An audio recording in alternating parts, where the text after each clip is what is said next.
Brought to you by the Every Dollar app. Start budgeting for free today.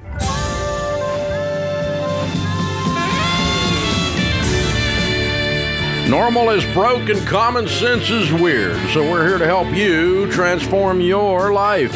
From the Ramsey Network and the Fairwinds Credit Union Studio, this is The Ramsey Show. I'm Dave Ramsey, Jade Warshaw, #1 best-selling author, and Ramsey Personality is my co-host today. The phone number is 888-825-5225. The call is free, and some say the advice is worth exactly what you pay for it. Savannah, Georgia. Sally is calling. Hey, Sally, how are you? Hi. Thank you for taking my call. Sure. What's up? So we found y'all through our church, through FPU about a year and a half ago, and we are on baby step 4.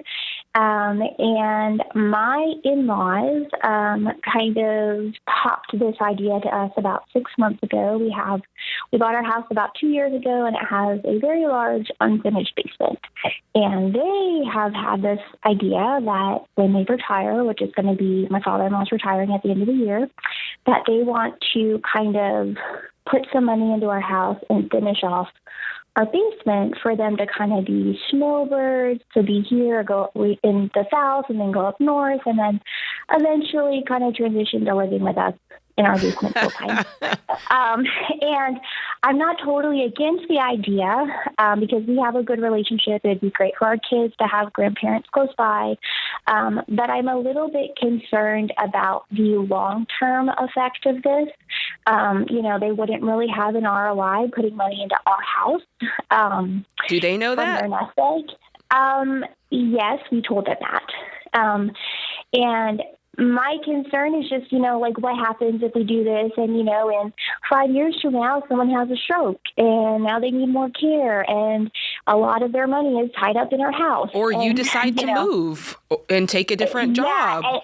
And my husband said that to them, and they kind of were like, oh, well, I guess you just mean that 2 more people are moving with you. Oh, boy. Listen, there's a difference between having grandparents close and having them in the basement. That's a major difference. And I don't know. We want to be, I want to be a good steward of, what we've been given and, to help out how we can.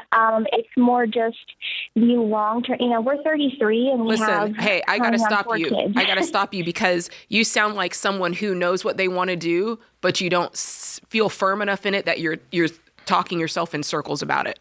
Yeah. You know that's not a good idea, but you're afraid you're not being nice. Mm-hmm. And you're classic Southern, bless your heart. Oh, bless your heart. So no. They don't need to move in there. That's a bad idea. And there's more downside than upside. I think so. Yeah, and I just found out, too, that they got an annuity, and I got George's book, and I heard that, that is not good either, and so I'm concerned about, their financial future and their money. Yeah. I would rather them use their money to buy a nice little condo in your area, and that's cheap enough that that they can use it and still snowbird, and they can still be around and babysit and see the grandkids, but they have their own life over there, and it's not tied into your home and your decisions. That's what we told them, and they said that they don't think they're going to have the money to move. But this is a snowbird thing. It's not their primary residence. Yeah, but they want it to be eventually. Right, but it's not today, which means they have a place somewhere where there's equity building, and he is retired from a job, so there should be some sort of retirement some nest egg. I don't know how big or small. Well, bottom line is whether they've got the money or not doesn't determine whether this is a good idea. As a matter of fact, since they don't have the money, it further ensures that this is not a good idea. If I woke up in your shoes, I would say, Mom and Dad, we love you. We'd love to have you close, but not that close. Does your husband agree?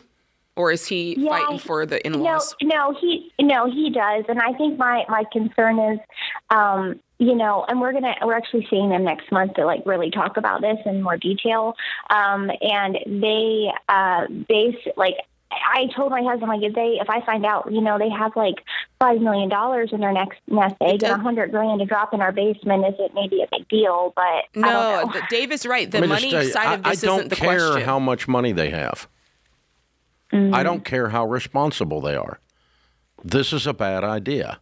because it handcuffs you guys. The exit strategies on this, as you said, if something goes sideways and somebody needs help or whatever, you are stuck once you get in this, and there's no way out. And that's the problem with this. And you are not being mean by saying, no, we have to figure out some other way that you guys have a sustainable life. That's not mean. Not at all. It's not mean at all. You're not, you're scared to death. You're not going to be nice because you're a sweet person. Yeah. You can just smile and be kind and say no. And you don't need to have the meeting next month either. There's no reason to leave these poor people alone. You need to your husband needs to call his mother and say no. You need to stay out of it. He needs to tell her no, not you, because you'll be labeled the Wicked Witch of the West forever. 25 years ago, I wanted to move in her basement, and she wouldn't let me, that witch.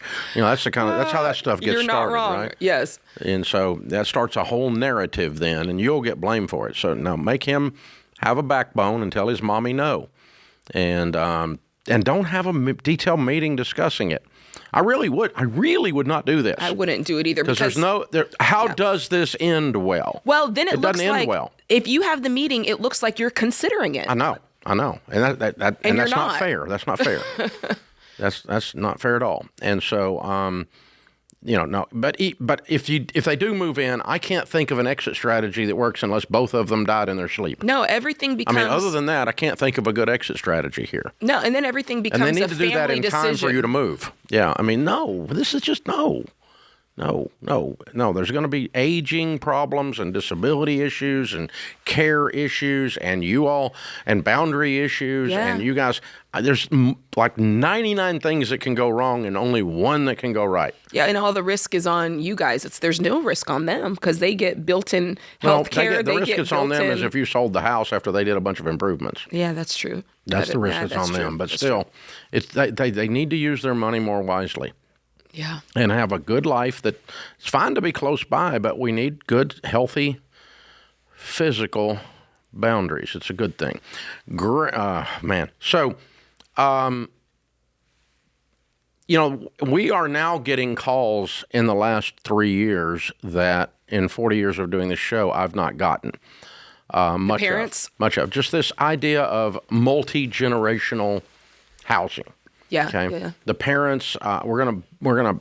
I've had the mother-in-law question. We're going to build a mother-in-law apartment, right? Or we want to add on to our house, and she wants to give us $200,000 to do that, and then she's going to give us that at her death, and she's going to live over there.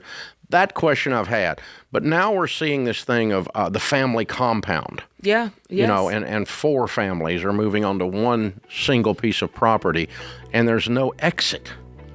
These things, and they're doing it because they think it's more affordable to do it. Yeah. But you guys have got to be real careful. You have to think through what happens in divorce, what happens in disability, what happens in death, what happens when the sister-in-law across the way starts doing cocaine. What happens when you decide you just don't like these people? Well, that could happen easy. You know? This is family, after all.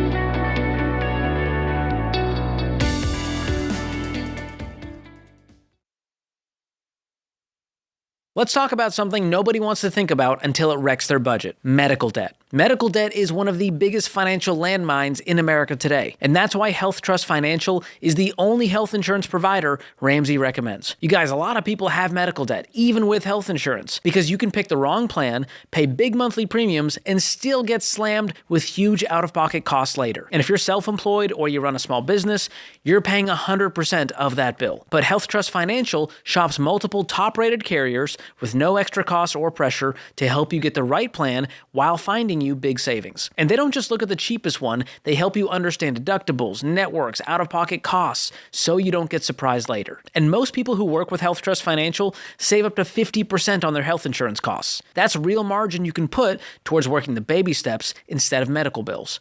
So don't let one hospital visit sabotage your financial plan. Go to healthtrustfinancial.com and protect your budget. That's healthtrustfinancial.com.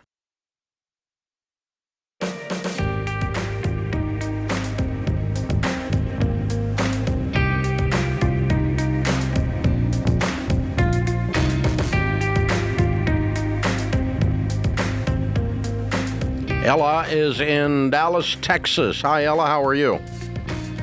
I am doing great. I hope you can hear me okay, and I hope that you guys are doing great too. We are better than we deserve. What's up? So I am actually calling because my husband and I are working through the baby steps. We're on baby step 2 right now, and we're fully aligned that we want to follow the steps all the way through. Especially right now, he just turned 40. I'm 35. We have a 4-year-old, a 2-year-old, and I'm currently pregnant right now. Wow, wonderful. 29 weeks. Yay. Yes, so it's really great, but of course we change our mindset because of this, understand that we really need to do a lot of planning for the future. So right now, getting out of debt is pretty important for us. Mm-hmm. So at the beginning of the month, me and my husband, I go through my spreadsheets. I'm the finance person here and the budgeter. We go through the spreadsheet together at the beginning of the month, and, we are like, okay, we're going to make sure that we're strict. We don't buy anything, just what we need, so that we can put as much as we can towards our debt. But then halfway through the month, my husband kind of goes through a lull, and he starts wanting to spend money. He starts looking at his phone. He wants stuff for his hobbies. He's very much into guns and motorcycles and things like that. I am a stay-at-home mom right now. My kids go to daycare, 2 to 3 times, part-time just to give me a little break. Mm-hmm. He's really the sole income earner right now. And he works very, very hard. His job is pretty mentally draining. On top of that, he's like in traffic, 45 minutes there and 45 minutes back. So I feel like the spending is his stress relief. Has he always done that? Has he always been somewhat of an impulse spender? Yeah. He's a spender of the family. Okay, what we have to do is change the way this is being built. Okay? Okay. So I'm going to take you off of spreadsheets because he doesn't do spreadsheet. He doesn't speak spreadsheet. Oh, no, he doesn't. And I'm going to put you on our Every Dollar budgeting app, and there's one on his phone and one on your phone for the same account. Okay? And the two of you sit down at the first of the month, and both of you get a vote. Not just you. Okay. Both of you get a vote, and both of you emotionally shoulder the weight of winning with money at your household. We have 3 little babies soon, and we need to carry the weight of this on 2 adult shoulders. Okay? Yeah. And based on that, I'm a man, not a little boy, that is taking care of my family. And so I'm going to look at this with my wife, who's a woman, not a little princess. And we're going to make 2 adult decisions that are good about our future. And we're both going to speak into that and lay out the game plan on the Every Dollar budgeting app. And then once we've both looked at that through that lens, and we both agree to it, then later in the month, if we decide to be a little boy again, we have to be reminded that we're a man. If we decide to be a little princess again, but you're not his mother, he needs to step up and say, for the good of my family, this is what I'm going to do. For a short period of time here, we're going to clean up the debt mess that we've made with our immaturity and impulse spending, and that means no motorcycles and no guns right now. And to take it to even a more practical level, and this is for anybody who's an impulse spender, there are practical things you can do to stop that behavior beyond just saying, I'm not going to do it anymore. Because if that's not working for him... The practical thing is to agree and look in your wife's eyes and make her a promise. Yeah, but he can also do, if you've already identified, hey, the temptation is, guns, motorcycles, cars. Yeah. You know what the temptation thing is. Now the next thing is, okay, then you've also identified, what the cue is, what causes him to get in that mindset. Okay, it's his commute home, stressful work. Yeah. So then it's up to him to go, okay, I already know that I'm setting myself up to be in this situation.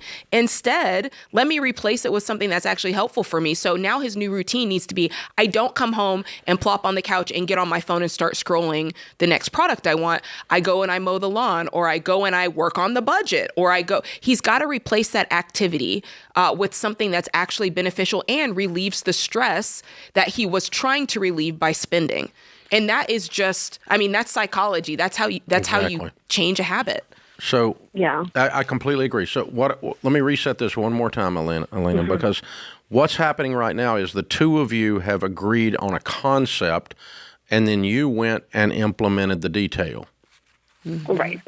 And I want the two of you to agree on the detail, pinky swear and spit shake, and have a contract between the two of you.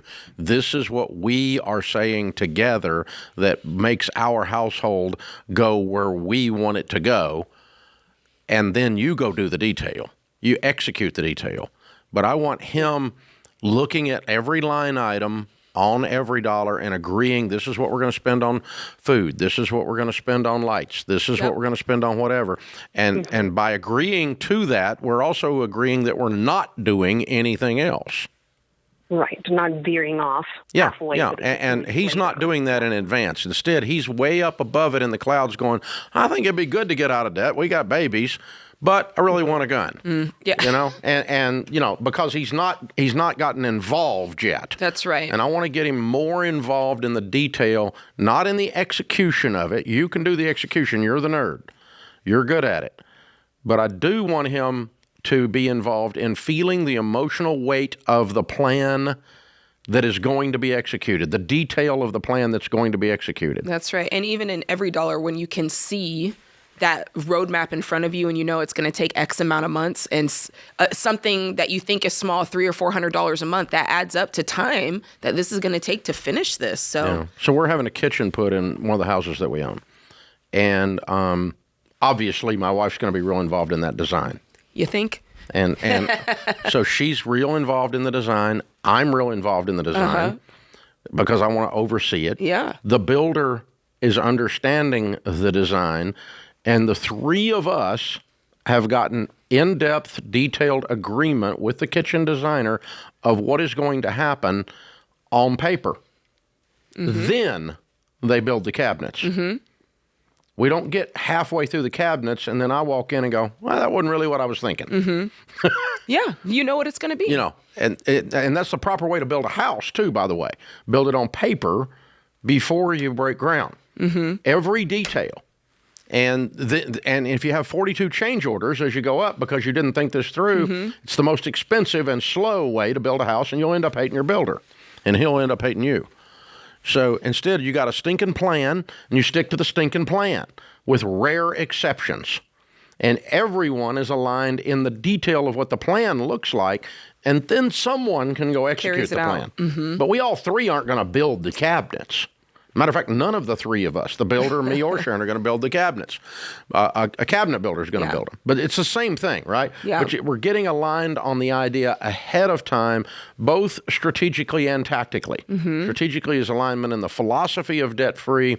Tactically is the alignment of we're not spending this, we are spending that. Yeah. And then she can write the checks. Yeah. Well, then you can also all three have accountability. And in their case, all two have accountability to be able to say when something's going off plan. Yeah. And I appreciate you honoring him for him working so hard, but that does not give him a pass on being a man. Lots of people work hard. Call the ambulance. I work hard. Shut up. Okay? Seriously, that doesn't mean I work so hard so I get to be stupid. That's not a line that anybody should ever say. But we do. We say, well, I work hard. I feel like I earned it. Earned what? Stupidity? Earned not being rich? Earned being deeply in debt? What did you earn with this hard work? Yeah. No, I want to get somewhere with this hard work. I want some dadgum traction. I want to be a millionaire, multimillionaire. I want to be outrageously generous, blow people's minds. I want to be torn up with this whole thing, guys.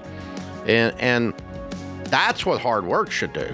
Not give me permission to go, I worked so hard, so, now I get to be a little boy and be irresponsible. No. And by the way, buying a motorcycle or a gun is not irresponsible, but it is while you're trying to get out of debt.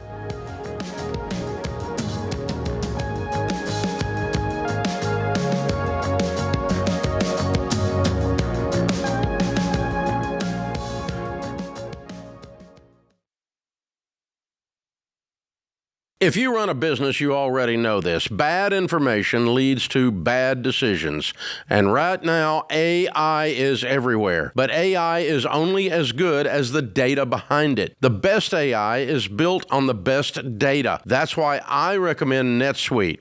NetSuite is the #1 AI cloud ERP, and more than 43,000 businesses run on it, including us here at Ramsey Solutions. Their AI isn't bolted on, it's built in. And it connects everything that runs your business. Accounting, inventory, customer data, all in one place. Because when your numbers are connected, AI actually works like it's supposed to. NetSuite's AI helps flag cash flow problems, spot inventory issues, close your books faster, and cut down on manual reporting. If your revenue is at least 7 figures, go to netsuite.com/Ramsey for a free product tour. That's netsuite.com/Ramsey.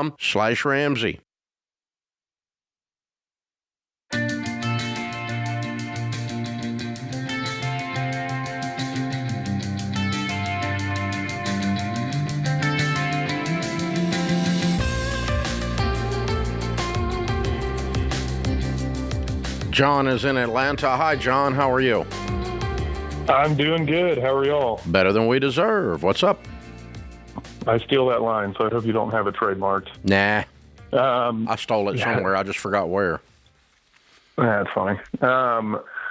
So it's an interesting predicament. It's not really a predicament. I'm really fortunate to be in the position that I'm in, and the Lord has treated me great. But essentially, the last 2 years, I've made about $300,000 plus or minus. Good for you.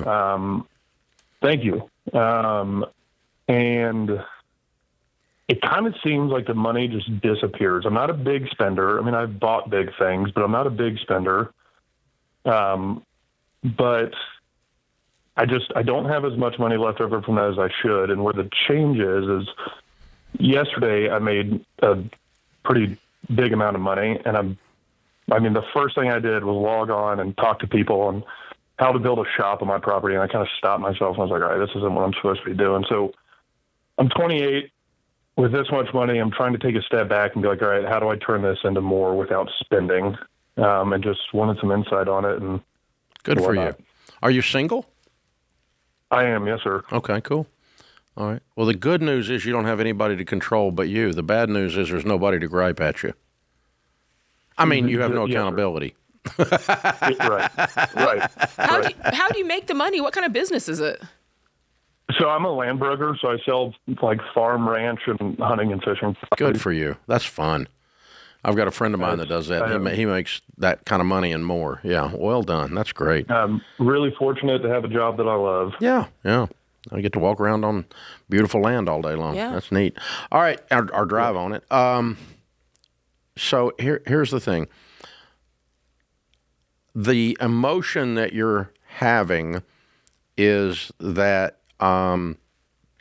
it's regret, it's disgust that says, I make too much money to have nothing to show for it. Yuck. It's a bad taste in the back of your mouth, right? Yeah, I would say yes. Yeah, and I want to use that and say, okay, I'm going to lean into that and use that to say, that's going to force me to fix this. Because you don't want to wake up 10 years from now and have made $4 million over the last decade and have zero, except a new shop in the backyard. Agreed. You know, and that's what you're saying. You're saying that out loud. So the first step to solving a problem is recognize there is one. So you're right on target. The way you fix it is you develop a detailed game plan before the month begins. Okay? And so download the Every Dollar app, and we'll give you a year free on it, okay? Okay. And I want you to start with saying, okay, this is my monthly budget. Now, your budget is erratic because your income is.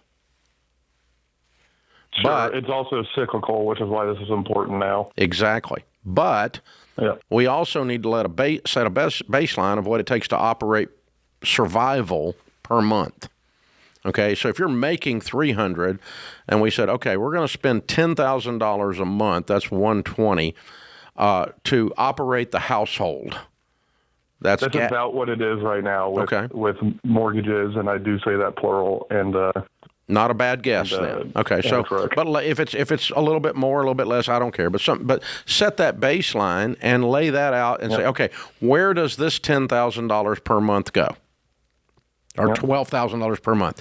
Give every one of those dollars a name, and then beyond that, I would do one of two things: is I would have a list, forced ranked, of where extra money goes. Force ranked meaning the first dollar beyond $12,000 this month that comes in goes to this number one thing until it is completed. Then the number two thing until it is completed. Then the number three thing. And so you've got a prioritized spending list beyond your operating monthly budget. Does that make sense?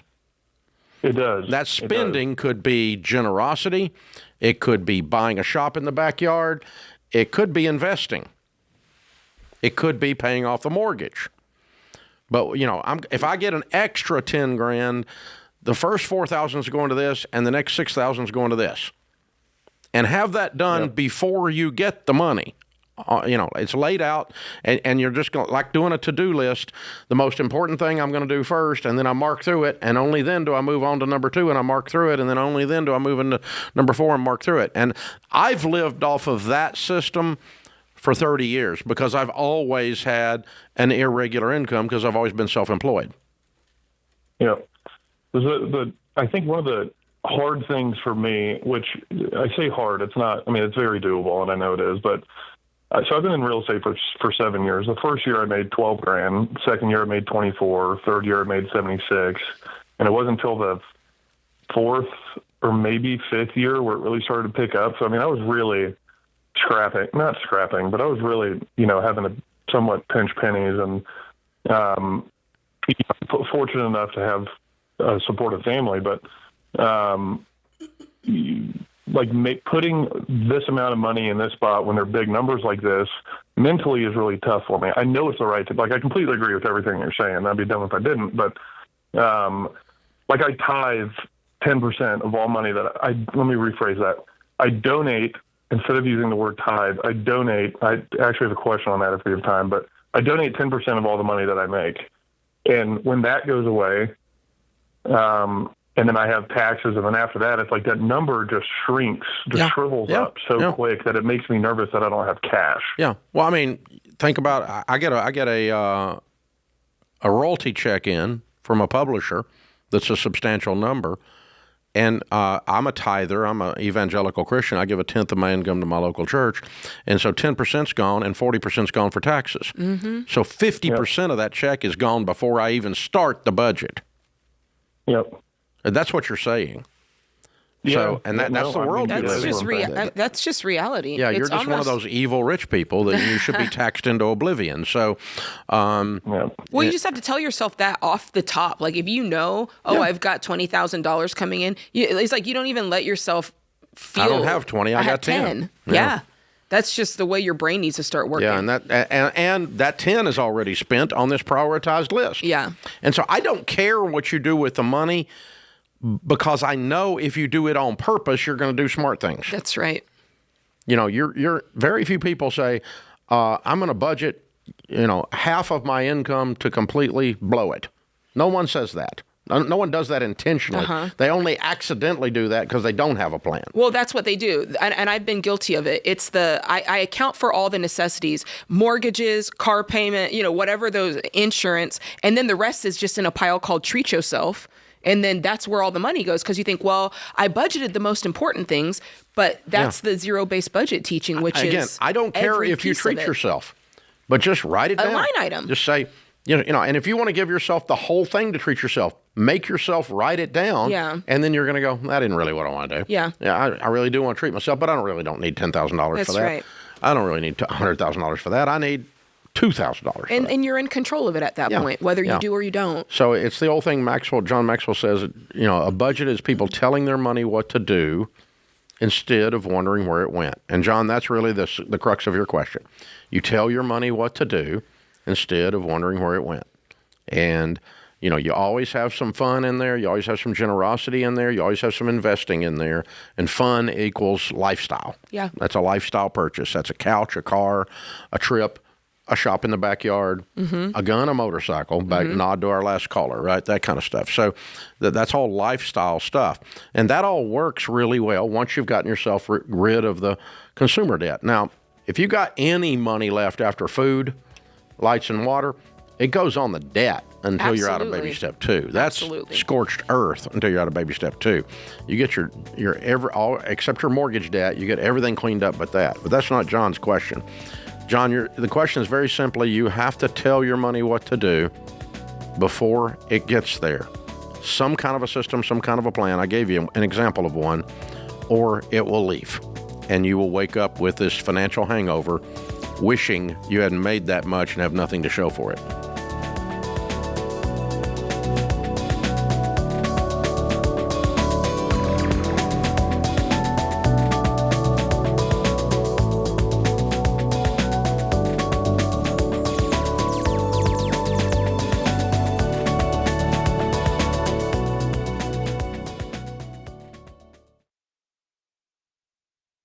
Dave, we got a lot of calls on this show where life happens. One day someone's healthy, they're working, providing for their family, and then a curveball hits. We hear it all the time. A car accident, a cancer diagnosis, a heart attack, and suddenly everything changes. Yeah, and that's why you've always said that having term life insurance from Xander is essential, because it protects your family if the worst happens.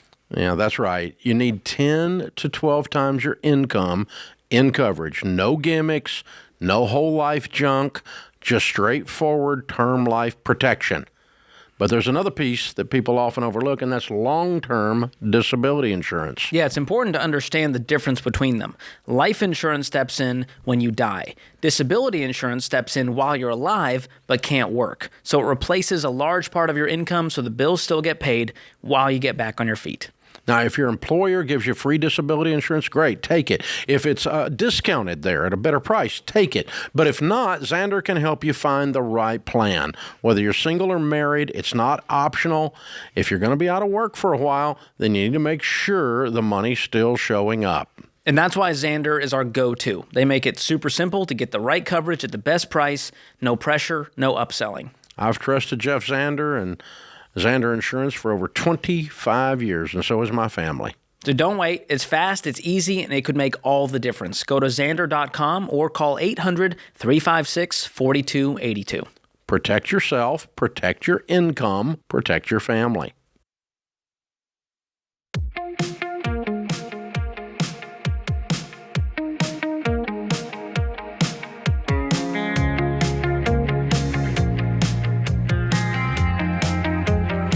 If you have a simple tax situation, like you haven't had any major life changes or big investments, use Ramsey Smart Tax. Ramsey Smart Tax is affordable, keeps filing very simple, it's very accurate, and it has built-in support in case you need a little help. Filing early means getting the best deals, and you get that tax stress off your shoulders. So as soon as you get all your tax documents, go to RamseySolutions.com/SmartTax and start filing. Andrew is in Orlando. Hi, Andrew. How are you? Hey, guys. How are you guys? Better than we deserve. What's up? Hey, so my wife and I just got married this last November, and we've been working ourselves through the baby steps. We're in step 2 right now, and we've paid off more than half of our debt so far, but we have some to go yet. How much is that? We have about $19,500 on a car loan, and then about $4,000 in a credit card. That's what's left? That's what's left, yes. Okay, so you've already paid off $25,000. Yes, correct. Since November. Yep. Way to go. That's great. Yeah, it's been amazing. The Lord has been so good. Amen. Huge blessings. So my wife is legally blind in her right eye, and we've been talking through how we can pay off this debt faster. We're attacking the credit card, super aggressive, but the car, the payment per month is about $420 per month. And once we pay off the card, obviously we're going to take what we were paying on the card and throw it at the car. But a question that we have is, should we look for something different? Should we look for a car that's maybe slightly older, maybe a little bit cheaper that we can pay off sooner? Or are we, what do we do? What's your household income? Right now we're at about $108,000 per year. Tell me where the blindness plays a role in this. Is it impeding her ability to work? No, she works full time. She's in healthcare industry, selling healthcare insurance and everything. But it's mainly with like the distances in front of her, especially at night. It's harder for her to see, but she does have doctor's approval to drive and everything. So it's depth perception. Yes. Yeah, that's, I've got a friend that's same thing. And is your issue with the car? What are you trying to do? Are you trying to save money on the car, or are you saying because of her blindness she could wreck this car? Should we get a cheaper car that it's okay if it gets dinged up? Like, what are you saying with all of this? Really, just trying to pay off the debt. Okay. That's it doesn't really have anything to do with the blindness. It has nothing to do with it. Got it. Okay. Yeah. That's good. I like that. So if you paid off 25 since November, can you pay off 25 by November? That's a great question. I think we could. Do you like the car? Yes, we do like the car. I would keep it and pay it off. Keep it and pay it off. Yeah. The problem I see right now with it, it's a 2019. It's a newer car with more sensors and stuff like that. I'm just thinking like, man, like if we do get repairs and stuff, can we afford some of those repairs on a vehicle like that? Yes, you can. Okay. Yeah, you're driving a piece of junk. That's why and you're a tightwad. Yeah. So if here's how I'm answering the question to give you the framework. We use two pieces of information to determine if someone's car is their problem. And if the car is their problem, I'll tell you to sell it in a heartbeat. Okay? Because it's often the problem. This show sometimes is called the Sell the Car Show. Like the answer to every question, sell the car, right? But number one, you do not want all of your vehicles added together, anything with motors, wheels, that includes your stinking lawnmower, your Sea-Doo, whatever, all added together, your camper that's in the backyard, if it's got a wheel or a motor, all your value added together should not be more than half your annual income, which would, in your case, would be $56,000. Yeah. $59,000. So, that's what I'm looking at. And yours is not. So it does not violate that. The second thing is, if there's debt on the vehicle, can we be 100% debt-free except the house within 2 years without selling the car? And if we can, do we like the car? Then yes, keep the car. But for instance, in your case, if the car was your rate of debt reduction, you're easily going to be within that. And the car and your cheap car is less than half your annual. So you're in pretty good shape. The only difference was she just had a nicer car than y'all when you just got married, and so she won that battle. And but it had debt and yours didn't have debt, and so now we got to clean that up. But I think at the end of the story, 2 years from today, with a fully funded emergency fund and your money going into retirement, we're going to be glad she's in a pretty good car, especially if she's got some of the newer features on that car with her depth perception issues. So yeah, I think I'm keeping it. Yeah, I think so too. And but you can sell it if you want to. If you just wanted to be free very, very quickly. If you wanted to be free super fast, you're not doing anything wrong by selling it. But here's what's going to happen when you do. You sell it, you get a $3,000 car, and you're debt-free in 6 months, 4 months, and then you build an emergency fund. And then what's the first thing y'all are going to do? You're going to start talking about upgrading these cars because they're crappy. And you're going to do that with cash. And so you're still going to end up 2.5 years from now in the same place that you are now with a paid-for decent car. Yep.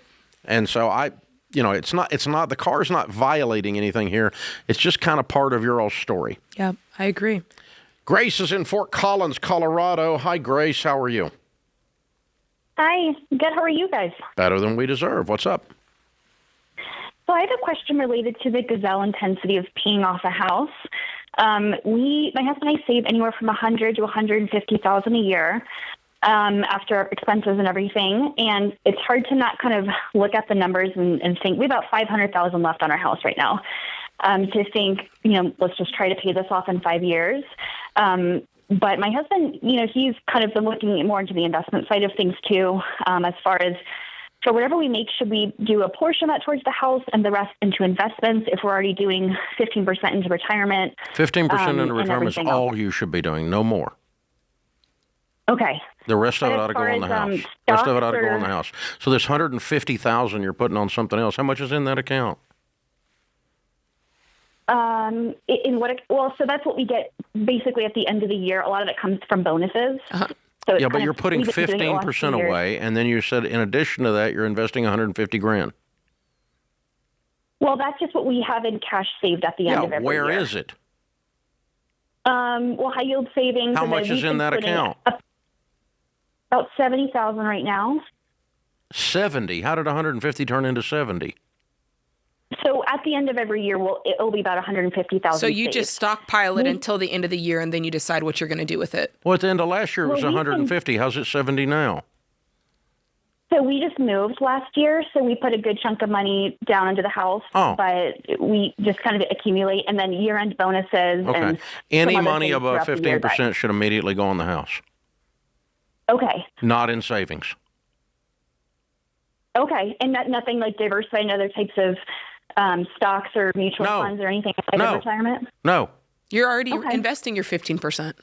Now, you want to know why? Yeah. Yeah. Because the data tells us it's the fastest way for you to be a millionaire.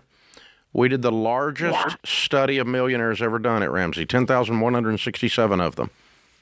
And the typical millionaire in their first $1 to $5 million of net worth sounds like this. It took them 12 to 17 years from the time they started getting serious about getting out of debt and building wealth to get there. They paid off their house in 11.2 years on average, and here's what their portfolio looks like. Let's say they've got $1.6 million in net worth. They've got a $700,000 paid-for house and $900,000 in their 401ks and or other investments. But the paid-for house and the fully funded the 15% going into the 401k is what we found every time. Every time. We did not meet millionaires that said, we kept a mortgage and that caused us to have great investing and that made us millionaires. Nope. They got rid of the mortgage like it was a cancer, because it is.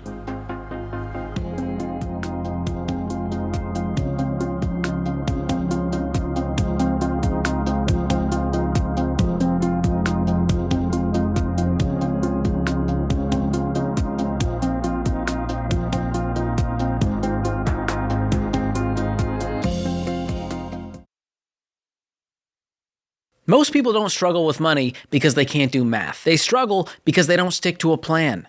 And when your bank makes your money feel confusing or hard to track, plans fall apart fast. And that's why I love Fairwind's Credit Union and their mobile app. Because let's face it, most banks build systems that make it easy to swipe and hard to stay organized. But with the Fairwind's app, you open it and you know exactly what to do. No clicking through 11 menus just to move your own money. Just tap, transfer, and done. You can deposit a check from your couch by taking a picture. You can get real-time alerts so you're not guessing what's in your account. And you can add your Ramsey Be Weird debit card to Apple Pay and tap to check out. See, a lot of banks leverage convenience to make it easier to go into debt, but Fairwinds offers convenience to help you stay in control. It's a huge difference. That's banking that actually supports the baby steps instead of working against them. So if you want to bank someplace that's both faster and wiser, check out Fairwinds. Go to fairwinds.org/Ramsey. That's fairwinds.org/Ramsey. Insured by the NCUA.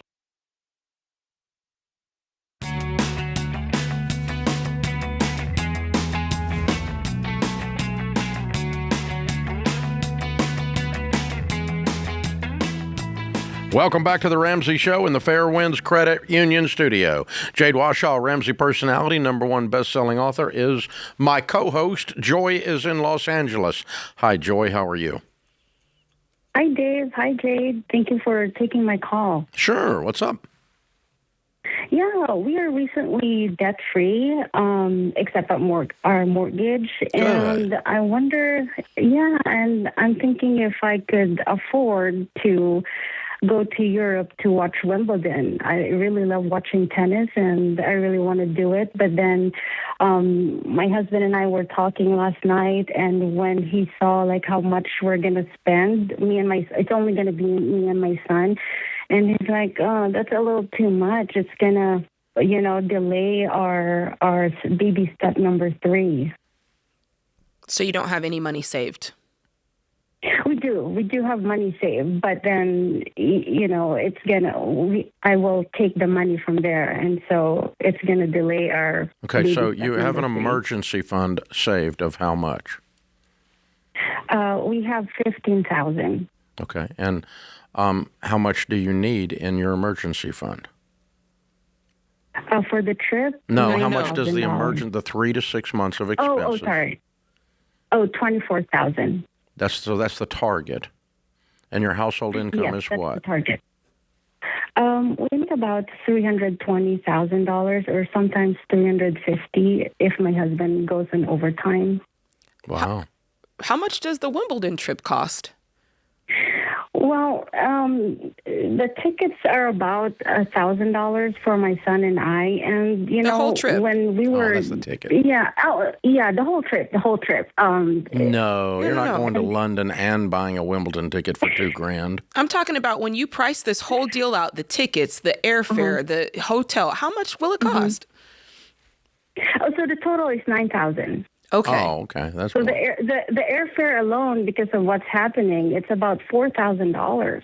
Listen, I'm not mad at the number. I just wanted to get to it. And my question is, with the $320,000 income, and when do you have to have the $9,000 by? So we have the $9,000 already. No, you don't. You don't. You have 15 of 24, so you don't have $9,000. You're. Let's clarify real quick. The definition of the emergency fund is for emergencies. Wimbledon is not an emergency, so you can't say I have $15,000 for Wimbledon. You don't. You have $0 towards Wimbledon. My question and what I'm trying to solve for you is how quickly can we get the $9,000 on a $320,000 income and still make progress towards baby step 3? Because the next question I have for you is the $23,000, that's your goal. Is that 3 months of expenses or 6 months of expenses? That's going to be 3.5 expenses. Okay. So I go back to my first question. I want you to have 3 months of expenses in order for this to even be something for you to consider. And then you would have to pay the $9,000 cash on top of that, not out of that, on top of that. Does that make sense? Okay. So what do you guys have planned in the next 2 months that you can take off of your calendar and cut your budget to bare bones? Yeah. In order to finich the emergency fund, because, Wimbledon's in June, and so you've got time. July, you've got time. Yes. And so I think you can probably, if you went to Scorched Earth, Jade's point is you probably can do both. You can finish the emergency fund and come up with the money to go. It looks to me like you can, because your income is so fabulous. Yeah. So, work extras. Have you got anything you can sell that you'd like to get rid of to cause this to happen? Have you got, but I'm going to take everything out of the budget and go Scorched Earth to be able to do this trip if it's what you want to do. Here's what I won't do. I won't declare a trip to Europe an emergency. No. It's not an emergency. No. Okay? I wish it was, but it's not. I could declare some things I want an emergency, but they're not emergencies. And so I have to... at some point, I've got to categorize these things properly and say, one is a wish, a want, a dream, and one is a necessity. Being ready for Murphy, if it can go wrong, it will, is paramount for families to get ahead. And you guys have been making good money and been broke for a long time, and you've finally gotten yourself out of debt, and you're finally saving money for the first time in your lives, probably. And let's talk specifically about why it's important. Dave just hit on the part that this is your emergency fund. You need it in case, emergencies arise. But I do believe that when you're in an income situation like you, it's very easy to get lazy and very kind of like, oh, it's okay. I can afford it. I can cover it. If something pops up, we'll just cash flow it. Nope. You've got to guard against that, especially because you have a higher income. And that's the part where I think, agreed. You got to be extra careful. So, folks, here's the thing. If you have no money None. Now, that's not her situation. But if you're sitting there with no money saved because you did stuff like this, and not her situation, not picking on her, but have you ever noticed that when you're super broke, your life looks like a country song? Like everything that can go wrong will. It's like you have a tractor beam. It's like beep, beep, beep, beep. If it can go wrong, it will. It's like crap breaks. People get sick. The dog goes out in the street and gets hit. It's like a country song. Everything that can go wrong will. It's horrible. And have you ever noticed that when you get a little money, all that stuff leaves? Like if she's got $25,000 and makes $320,000 and no debt, you ever notice that it's a different kind of song? It's like smooth jazz now. It's not. It's all that crap leaves. I don't have anywhere near the emergencies now that I've got some wealth. My life used to be one freaking drama after another. And I don't have anywhere near those emergencies. I think an emergency fund is Murphy repellent. I think it keeps him away. I think it does, but more than that, I think it changes the definition. It changes. Like I'm the type of person, I am never going to touch the emergency fund ever. I don't care what I have to do. Not even for an emergency. I will do whatever, move hell and high water to make it work. Yeah, I agree. That's Sharon. We have an emergency fund for our emergency fund. Yeah. So we never touch it. It's like that. But here's the other thing is this: when you got a little margin in your budget, a flat tire, you just fix it. You just cash flow it. But when you're broke, a flat tire is an emergency. The alternator goes out on the car. It's $500, $400. You just fix it. You don't think anything about it. It's not an emergency anymore. But when you're broke, every little thing like that is like, oh, God, the world's coming to an end. And blah, blah, blah, blah. And the drama queen's doing a dance between your ears. Uh-huh. It's just like, but yeah. So it's very interesting that the overarching thing of what I'm saying is when you get a little bit of money and you have a system, and you're not just cold hard broke, your anxiety level just goes way down because the drama goes way down. But if you get a little bit of money and you don't have a system, you're going to be looking up, then you're wondering. Then you're going to be back to having no money again. That's why a third of people who make $250,000 or more are living paycheck to paycheck because they thought they could out-earn their stupidity. Ooh, I tried it. It doesn't work. Maybe my stupid was just bigger than my income, but I tried it. It didn't work.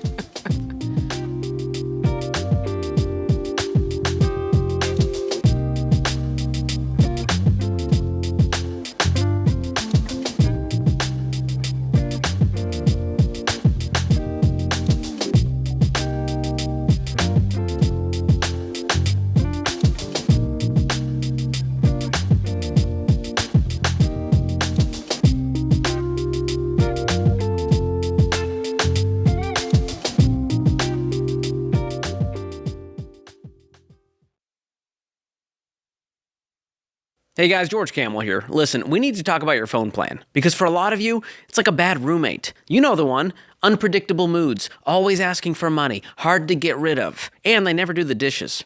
And that's what the so-called big wireless carriers are like. They're counting on you overpaying forever.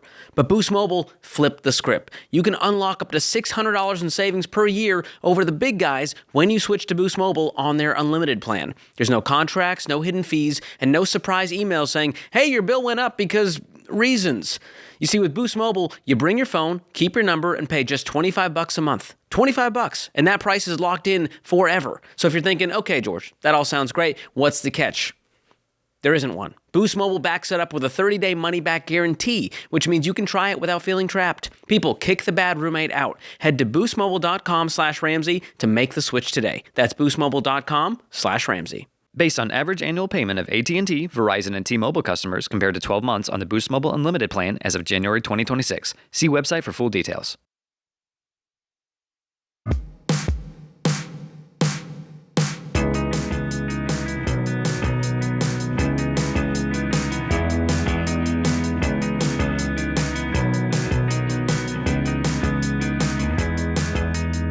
Michael is with us in New York. Hi, Michael. How are you?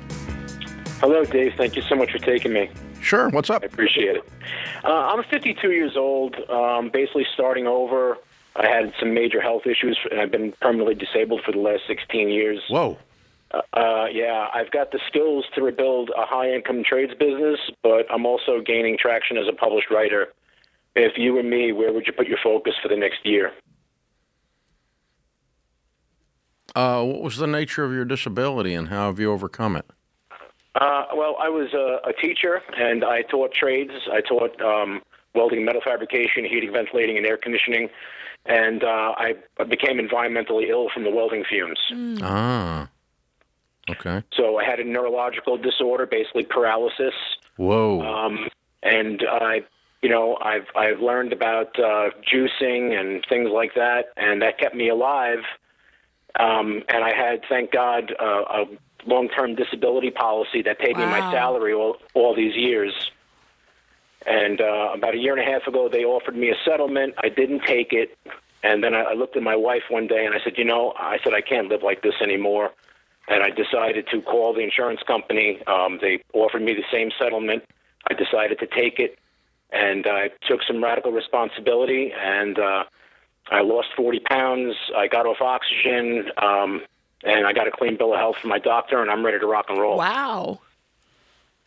Yeah. So the nature of the disability is completely healed and gone. No, I mean, I'm still probably permanently disabled, on paper, but it's not affecting me anymore. I can breathe at 7 liters capacity, even if it's only with one lung. Okay. I feel great. I green juice every single day. I ground outside. I jump on a rebounder. I'm doing everything that I had to do to gain my health. Like I said, I dropped 40 pounds. The whole thing, man. That's awesome. That's amazing. Congratulations. That's amazing. Thank you. Thank you. I've become a published author also. I can't imagine you going back to welding. No, I'm not. I'm actually a master electrician by trade. Oh. So I basically did electrical work and mechanical work. So I was planning on maybe starting there with a service business, just a high-end business, basically myself. Why wouldn't you? While I write. Yeah, good. I want to be cautious because of my health. I don't want to go backwards. I still have a young, beautiful family. No. So I want to do it as intelligently as possible. That was basically my question was basically, if it was you, like, what steps would you take not only to ensure that I don't overdo it, because I figured I could probably do it 3 days a week. 6 to 8 hours a day. And, I think you are an expert at monitoring the metrics that are associated with your health. You've rattled them off to us. It's been the sole focus of your last decade, and I don't think you're going to overdo it, because I think the instant you do, you're going to know it. That's very true. Yeah, and it's not a permanent thing. It just would be fatigue, and you'd say, okay, I got to take a week off, or I got to slow down back to 2 days instead of 3, or you're going to know. The metrics are going to talk to you because you're doing such a good job of managing your health so intentionally. Congratulations. So, yes, I think the electrician thing is a very good paying gig. It's 100% predictable that you're going to go get some money, where the publishing is very hit or miss, and as you know, it takes a while to get it moving. And so I think your foundational underpinning is the electrician, and then the icing on the cake, the gravy on the biscuit, is the publishing stuff. And if the publishing stuff finally takes off enough that you never have to do the electrician again, so be it. That's awesome. Is the primary drive for you financial or personal fulfillment at this point? At this point, financially, I don't have to worry about money at all. Everything I own is paid. Everything I own for is completely paid for. My home, my cars. I have a brand new truck that's paid for, so I can use that to start work. I mean, I don't want to buy a van right away. No, I want to build up to a van when I have the cash to buy it. Right, good. That's just the kind of person I am. I think you can make really good money and start a day a week, and then 2 days a week, and then 3 days a week. And if it starts to wear on you, go back to 2 days. And if it doesn't, occasionally you can pick up 4 days, and you can make a lot of money in the trades right now. I agree. And I would do that as a foundational thing to give you patience with the publishing thing. That is also going extremely well, I might add. Well, how much are you making? Well. What's extremely well? What are you making? Well, I'm not really making any money from it yet, but then that's not extremely well. Okay, so basically, we measure this on money. Yeah. No, 150 or so in articles, not paying any bills yet. No. But it's fulfilling, and that's what extremely well means. And you enjoy it, and that's what extremely well means. And you're getting some notoriety. That's awesome. But you're still working for free. I am. Yeah. And so you're not ready to turn your financial destiny over to $150 articles. So the working as an electrician running my business could pay for all that for pretty much. Well, it pays for your life, and you can continue to rebuild and build a good life. And then again, if the income from publishing ever starts intersecting the line with the electrician, then you can start to slow down the electrician, and because now you're making a living publishing things. Awesome. And that's where you need to get to, not just the fulfillment piece. But that's the problem. They give you it's so gamified. They give you feedback and make you feel like you're really winning, and then you add it up, and it's like, I made $400. I didn't make any money. But to your point, it's right now his success is defined not monetarily, but that's good because he's got the other thing giving him money. And what a great overcomer's story! So good, so such inspiring. A great story. I mean, everything from the trampoline to the juicer, man. Yeah. I mean, that's very, very cool. Congratulations. That's taking the bull by the horns. Yeah. I'm not going to be defined by this. I'm going to define it. Yeah. That's a big deal. Dustin's in Des Moines, Iowa. Hi, Dustin. How are you? I'm good. How are you? Better than I deserve. What's up? Well, I just had a quick question with the snowball method and cards that have deferred interest. I just started the snowball method about 6 weeks ago. I've been able to pay off about $4,000 worth of debt so far. Good. I have a credit card that I put a washer and dryer on. It would have been 18 months ago. The deferred interest is going to be due, or it's going to hit in next month. It would take about $900 to pay that off, which I can do. Okay, so wait a minute. Are you saying deferred interest, meaning the interest has accrued, but they've just not billed you for it yet? It hasn't been applied to the purchase, correct? Okay, what if you pay it off? Is there no interest if you pay it off early? It'd be no interest. Yeah, you want to do that. Okay, so I can pay off deferred stuff versus just the smaller stuff. I can kind of go out of line there. I would, just temporarily. It's only $900.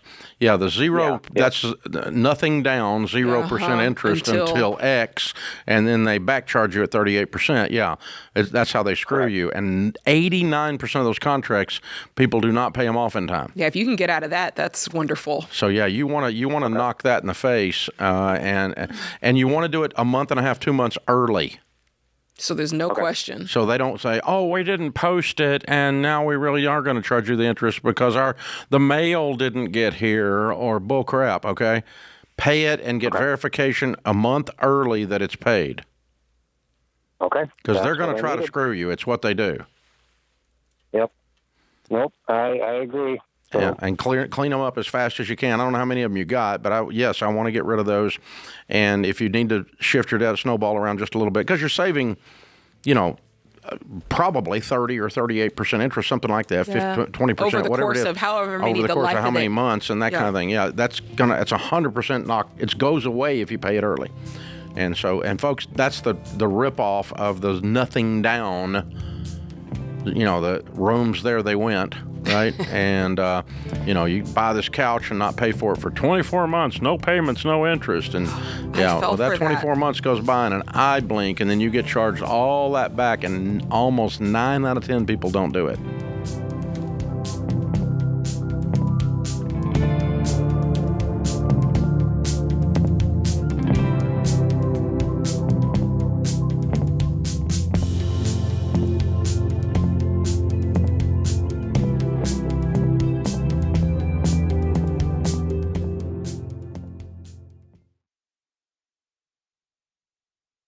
If you're at the point where you think bankruptcy is your only option, stop for a minute. You might have another way out. Guardian Litigation Group. Most debt relief programs sell you on the illusion of protection, but a crappy legal plan tacked on as an upsell doesn't actually defend you when you get sued. It just leaves you confused and exposed. Guardian is different. They're not some call center. They're real attorneys. And with Guardian, you're assigned an attorney from day one. That means if your creditor sues, you're not scrambling and you're not hit with surprise legal fees. Now listen, I'm always going to tell you the best way out of debt is the old-fashioned way. Clean up the mess and pay it off. But if bankruptcy is staring you in the face, Guardian gives you a legitimate alternative. They've helped over 55,000 people settle more than $600 million in debt. So before you make a decision that follows you for years, go to guardianlit.com/Ramsey. That's guardianlit.com/Ramsey. Attorney advertising. Results may vary and no specific outcome is guaranteed.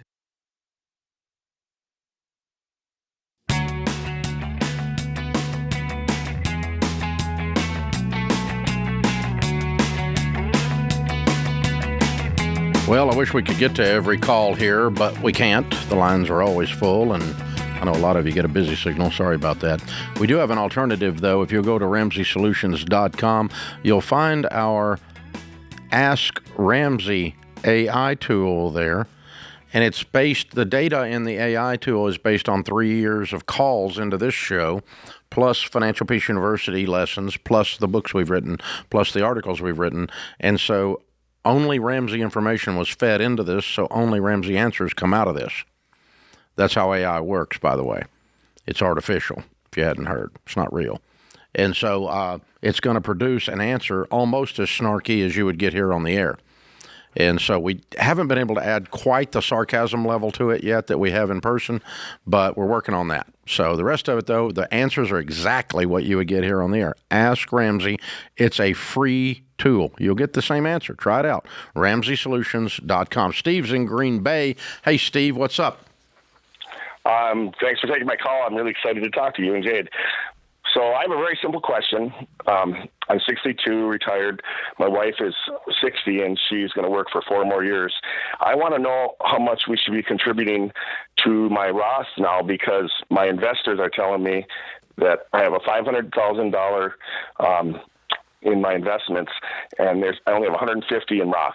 And the rest are 401k and IRA. And I don't want to create a tax liability for my kids or grandkids. I have 2 children and 4 grandkids. But I only have an effective tax rate last year of 10%. So I just thought I should be contributing more to Roth. And they said I'm good because of the way things are going to roll. And let's get your opinion on that. Well, when I first started this stuff when the Roths first came out, it was after we started this stuff, the Roth came about.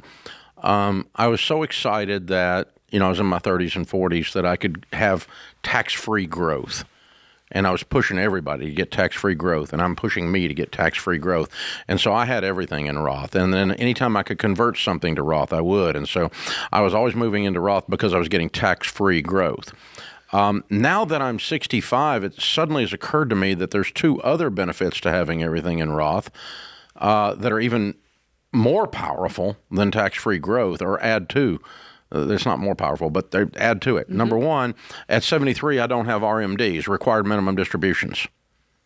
Right. So all of your 401k traditional, you're going to have to begin to withdraw at 73 under the RMD rules. Whether you want to or not. Whether you want to or not. So, and of course, the more you have in traditional, the more that check is going to be. The second thing is, and in my case, all of mine's in Roth, so 100% of mine's just going to sit there and continue to grow tax-free because I don't have required minimum distributions, right?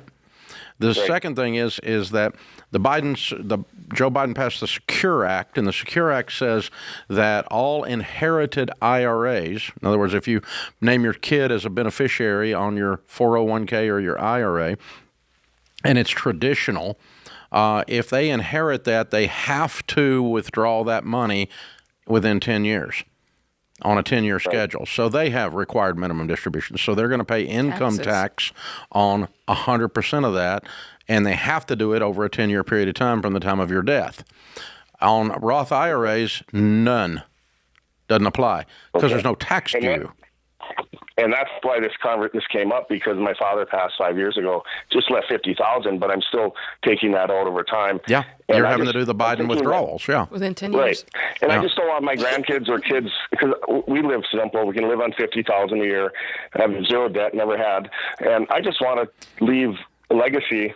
Well, here's an interesting calculation. It's tempting to move the money that you have in traditional gradually to Roth to keep you from having bracket creep.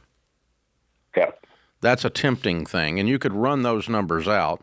You're probably going to have to get a different investment group to help you with that, because apparently your guys don't think this way. But and if you want to get another opinion, you can go to Ramsey Solutions and check with one of our smart investors and have them run those numbers out with you. But you could run, like bump a couple of brackets, but not go all the way to 40, not go all the way to 39, right? Right. That's one way of doing it, and do a little bit a year and kind of dribble it out. The other thing that's interesting, though, is you think about like the last 3 years. We had a 20, a 26, a 23% rate of return, and an 18% rate of return on the S&P. Now that's not normal, but we've had a ridiculously good last 3 years. Okay, in the market. If you had just moved it all and paid the taxes 3 years ago, you'd have had all of that 60% of growth with no taxation. Sounds like you're a proponent. I mean, it's interesting. But if we have normal market growth of 10 or 12% a year, right? It takes you a little while to get it back. But if you're healthy and you're 62 and you move 700,000 or 800,000 over, and that creates taxation of what, $200,000, you're going to get that $200,000 back in tax-free growth so freaking fast. Well, I was telling them at the very least I'd like to do is, while my wife is working and has earned income, I can do this for at least 3 or 4 more years. I would do Roth IRAs for sure. Absolutely, for sure. 100%. Good. Anybody tells you to not continue to invest in Roth IRAs is only, $8,600 at your age, right? You can do. I think you agree with everything Dave is saying. I think your hang up is that that's not what your that's not what your That's right. Your I have guys actually are saying. 2 people telling me that. Yeah. Right. Yeah. But I think you can crunch the numbers out and understand it yourself with somebody, and you'll figure out what I'm figuring out here. I took a call on this like a week ago. Maybe you and I were on the air together. It was a guy he had like $700,000 or $800,000, and I sat there and kind of was telling him, I remember. Do it, kind of do it a little bit at a time and don't get bracket creep. And then it suddenly at the end of the call, it occurred to me, you're missing out on all of that opportunity cost on that tax-free growth all those years. While you screw around with, dribbling it out to avoid bracket creep over 5 years, all that money now has been taxable. All that growth's taxable, and it wouldn't have been taxable. So, I think there's something to be said to doing it all and rip the Band-Aid off. Yeah, that's it. Mathematically, I think you might come out ahead. You got to run some numbers to be sure. I'm not positive, but it's something to consider and something to look at. And I would get a different set of eyes on it, because anytime you have an investment professional in your life, their job is to teach you, not to tell you. And if they don't teach you, in other words, they start saying all that stuff, you go, okay, wait a minute, you're telling me I don't want to save in a tax-free account? Of course I want to save in a tax-free growth account. What kind of, what do you, oh no, yes. So, I do a Roth every year, and my net worth is hundreds of millions, okay? The building I'm sitting in is $600 million, okay? So I do Roth, backdoor Roth. Sharon and I do them every year. I'm going to keep the government's hands off of every stinking penny I can legally, because I don't want them to buy a $22,000 toilet seat with my money. And that's what they do, because they're idiots up there. And so I don't want to give them money. It's not good stewardship. Not if I don't have to legally. And so I'm going to it's the time of year when I'm pissed off right now. It's tax time. So just bear with me, people. But that's it. That's the thing. Yep, absolutely. So you got to, but the Roth IRA, moving everything to Roth, people. That ain't bad. Or over time. That's the move. It gives you 2 things I had not considered early on, and that's no RMDs and no inherited IRA forced withdrawals. And so your kids get a Roth IRA, 0 income tax on it. Now, neither one have a state tax on them. That's not an estate tax issue, but it's an income tax issue for your kid, because it's a taxable account that they inherited or a non-taxable account that they inherited. Something to think about.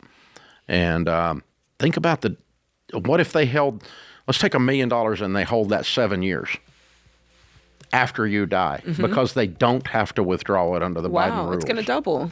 It's going to be another $1 million. The million will be $2 million. That's right. And then what if they hold it 14 years? Ooh. It's going to be $4 million. Building that wealth. And all of that is without taxes. Yummy, yummy, yummy, honey.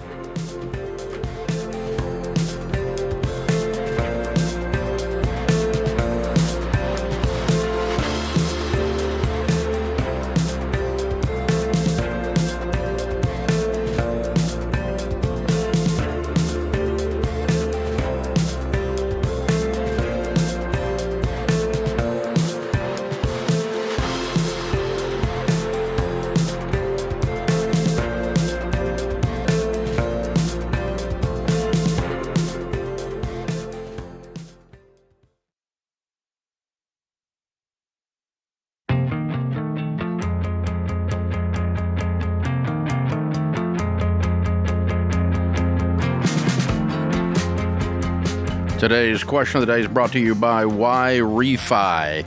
If you've fallen behind on your private student loans and have stopped making payments, it can feel like every door is closed. But Why Refi helps borrowers explore low, fixed rate refinancing options that fit their budget. Go to whyrefi.com/Ramsey. That's the letter Y, REFY.com/Ramsey. Might not be in all states. Okay, today's question comes from Nicole in Colorado. She says, my husband passed away unexpectedly in 2021. Sorry about that.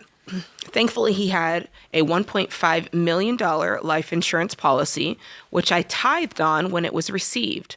I was able to pay off our home and put $1 million into mutual funds and retirement investments. I pull from the non-retirement funds as needed for expenses. How do I tithe on the money I withdraw? I know I'm supposed to tithe on an increase, and I want to make sure I'm honoring God with the blessings He's provided. It sounds like you already tithed on the money when you received it. It says, I tithed on the insurance policy when it was received. You'd be tithing on the growth. If the policy, if the investments made $120,000 in growth, then that's your income for the year. And you would tithe on whatever they grew. Oh, I see what you're saying. You could do it one of two ways mathematically. You could either, I don't tithe on investment growth until I take it out. Okay, because it's tied up in there. So I've got retirement accounts that have grown, and I have not paid on that growth until I use that money. Okay, I don't tithe on the increased value of real estate until I sell it. Okay, that's when I would tithe on it. And so what I would tithe on in your case, Nicole, is whatever money you're taking out if you're only taking out growth. Okay, so let's say you've got the $1 million in there, and let's say it made 10%. That's $100,000 growth, but you're only pulling out $60,000. Then I would tithe on the $60,000. If you're pulling out $120,000, but it only grew $100,000, then I would tithe on the growth, the $100,000. Not the 20. Not what you pull out, but what you pull out is the if you don't pull out all the growth, I would only tithe on what you pull out. That's what I personally would do. Now, let's cloak this in an understanding that you can't outgive God, number one. So giving you never hurts. You're never going to be, you can't overgive. Yeah, it's such a technicality. Yeah. And number two, don't get caught up in legalism, because God doesn't love tithers more than He loves non-tithers. He loves everyone, okay? And so if you mess this up, He's not going to it's not a salvation issue. You're not going to get smacked around, okay? He loves you. He's got a plan for you. He has us to give, not because it's a rule and not because we're trying to please Him. He has us to give because we are the best version of us when we are givers. We are more like Christ-like, who gave His life, right? And the Father gave His Son. We're more like them when we are giving. And that's what He wants to tap into by teaching us to be givers.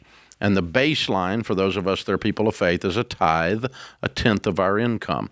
But don't get caught up in the legalism of it like you're trying to please God with this. He's already pleased, honey. You're a widow. You have a special place in the Scriptures to be taken care of and loved and blessed and prospered. And that's what your Father wants for you. So do this with an open hand and an open heart, with no compulsion, no need to follow a rule. Instead, it's I'm learning from my Father how to be a giver. He's teaching me, and so I'm going to give something. Be careful not to get caught up in the details. Yeah, agree. It'll drive you nuts. You can really get in what the old King James called the jot and tittle, the crossing of the T's and the dotting of the I's. Got you. The legalism. Yeah. Andrew is in Houston. Hi, Andrew. How are you? I'm doing all right. How are you? Better than I deserve. How can we help? Yes, sir. So my question is in baby step 2.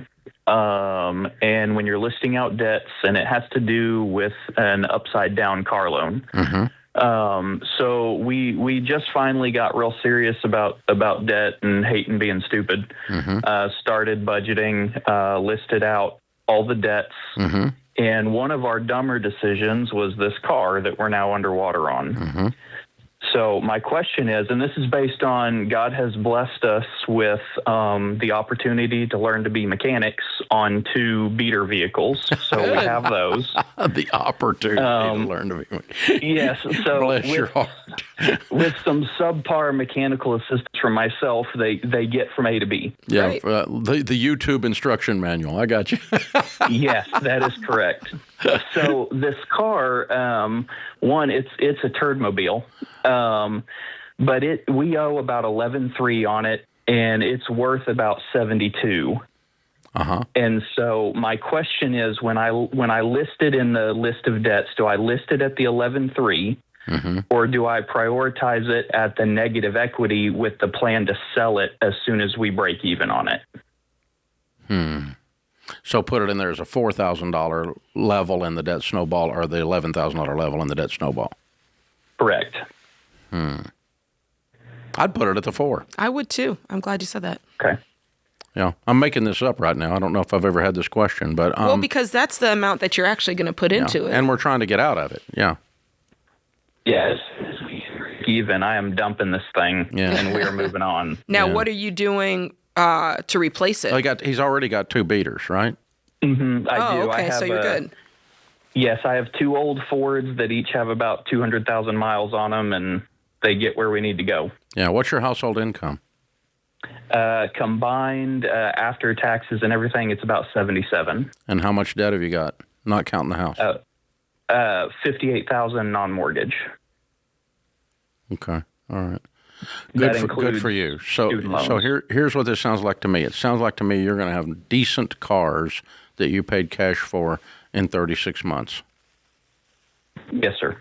That's where I think you're going to be. In other words, you're going to be debt-free, have your emergency fund, and save up and move up in cars. And I think that's going to take you about 3 years. Okay. Yeah, you're a good man. You've got this figured out. I can hear it in your voice. You've got this dialed in. If your wife is as aligned on this as you are, you guys are going to become very, very wealthy over the next 20 years. Okay. Yeah, we are 100% in agreement. And yeah, there was a lot of shame and fear about debt, and we've sort of sat down and no, we're going to get serious about it, and there's hope now. So yeah, you've owned it and punched it in the face. I hear it. I love it. And the level of personal responsibility you're taking in the verbiage and even the voice tone that you're using is you can pretty. Hear it. We can hear that you're going there. That's pretty cool. Good.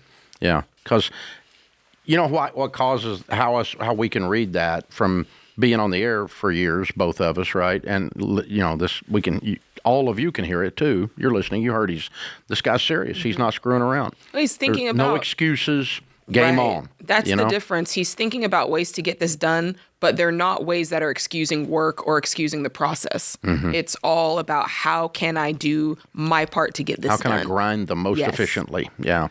And here's the reason that is so indicative, such an indicator, a metric on where his future is going to be.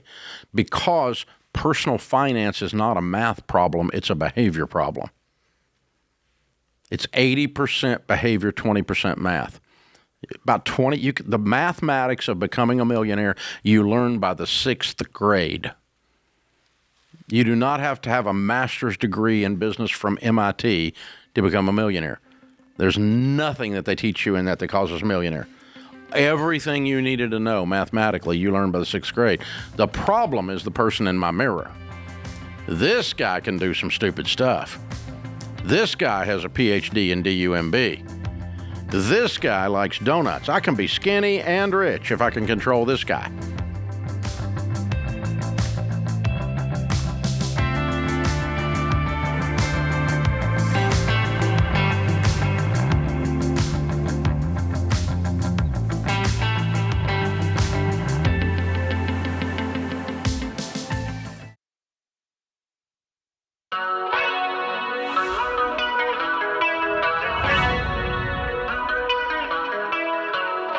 Welcome back to the Ramsey Show in the Fair Winds Credit Union studio. Jade Warshaw, #1 best-selling author and Ramsey personality, is my co-host today. Sarah is in Hartford, Connecticut. Hi, Sarah. How are you? I'm doing well, thank you. How are you? Better than I deserve. What's up? So I have been, watching your show for the past couple of years diligently, and during the past 6 months or so, I really tried to hone in on doing, the baby steps and the debt snowball. Good. But my main question is today, should I decrease what I'm putting away from my retirement right now to try to combat some of this debt?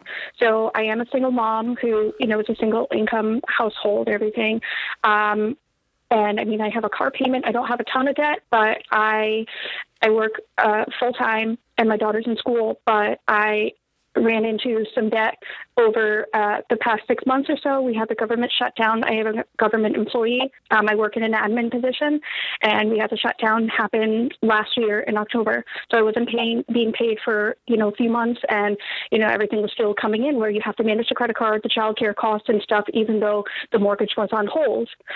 So when the money came in and I eventually got back paid, I started just paying down some of the credit card. And right now I just have credit card that's about $18,000 that I owe in credit card. And you got $18,000 in debt in 3 months? No. I'm saying in total, because I had a couple things like. Oh, well, you acted like that shutdown caused it. That didn't cause it. No. Sorry. So I took out I had to do a bathroom remodel on my tub shower for when I bought my house, and it had pieces of the metal kind of cracking off and stuff. So that was more of a safety issue. So I had that bathroom remodel done. Stop. So you have $18,000 in credit card debt. How much do you owe on your car? About $30,000. Any other debt? And what do you make?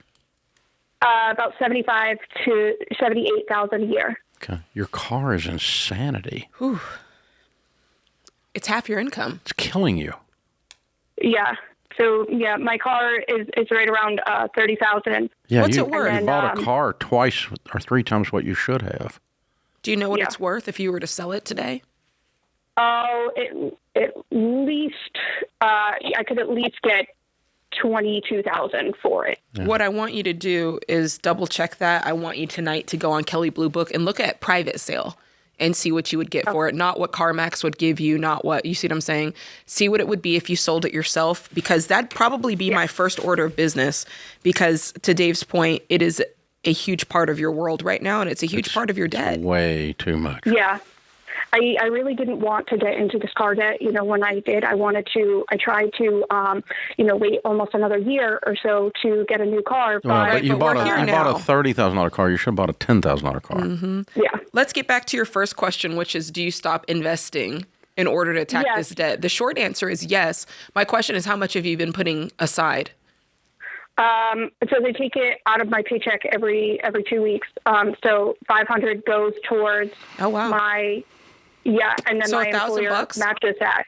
Okay, so $500. Yeah, I would stop investing. It's a total of $2,000 a month. Okay. Because that's biweekly. Right. I would stop investing immediately because you need your hands on that money to clean up this mess. Yeah. Now let's talk about why a little bit, because you're doing this. You're doing good things. You're just doing them out of order. So let's get you back on the right track. If you're familiar at all, have you heard the terminology of the baby steps?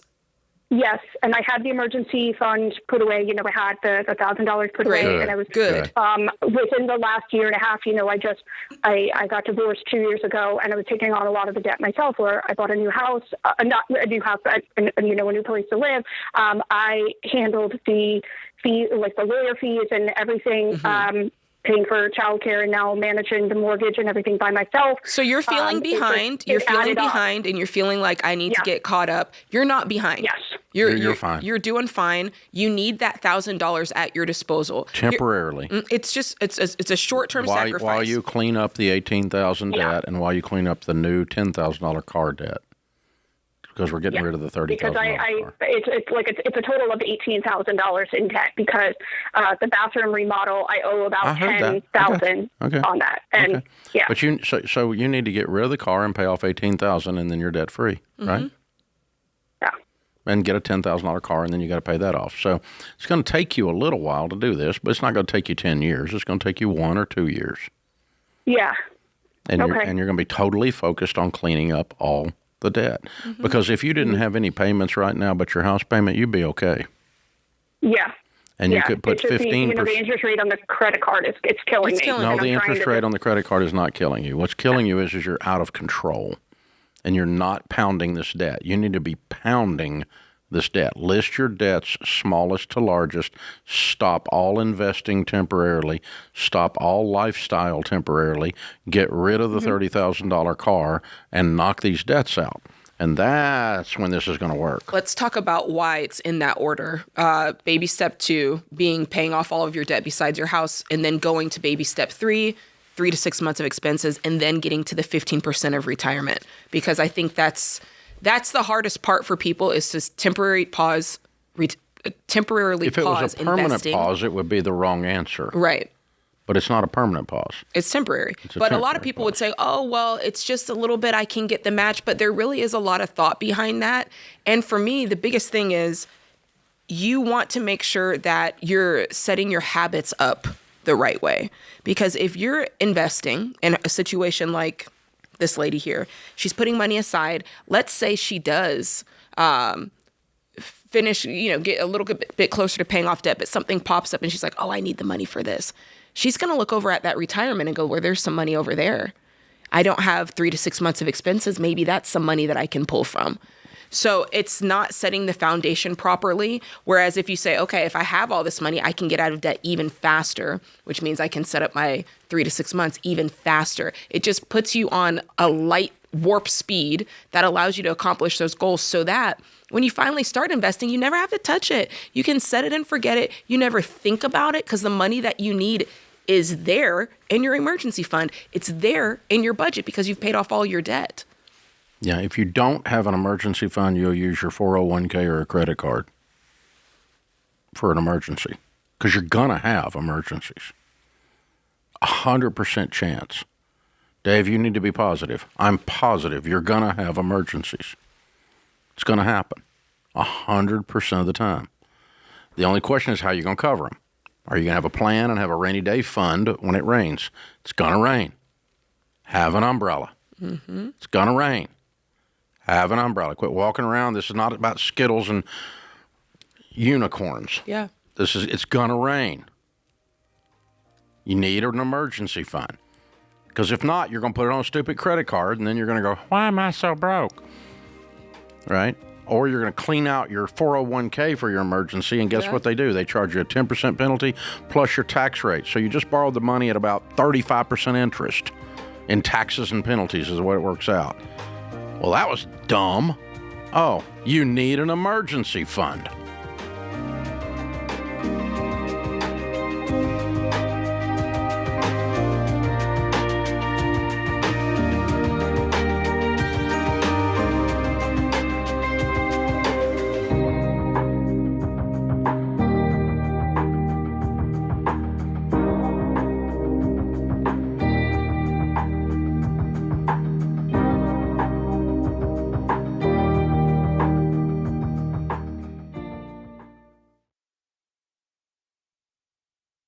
Listen up, folks. If you've got a complicated tax situation and you're putting off filing your return, it's time to talk with a Ramsey trusted tax pro. Not next week, not April 15th, right freaking now. Ramsey trusted tax pros know the tax code front to back, so they can do the heavy lifting to help you file on time and explain things to you with the heart of a teacher. But they can only do that if you get on their schedule before they book up. Go to RamseySolutions.com/taxpro to find a full-time tax advisor who serves your area with excellence. That's RamseySolutions.com/taxpro.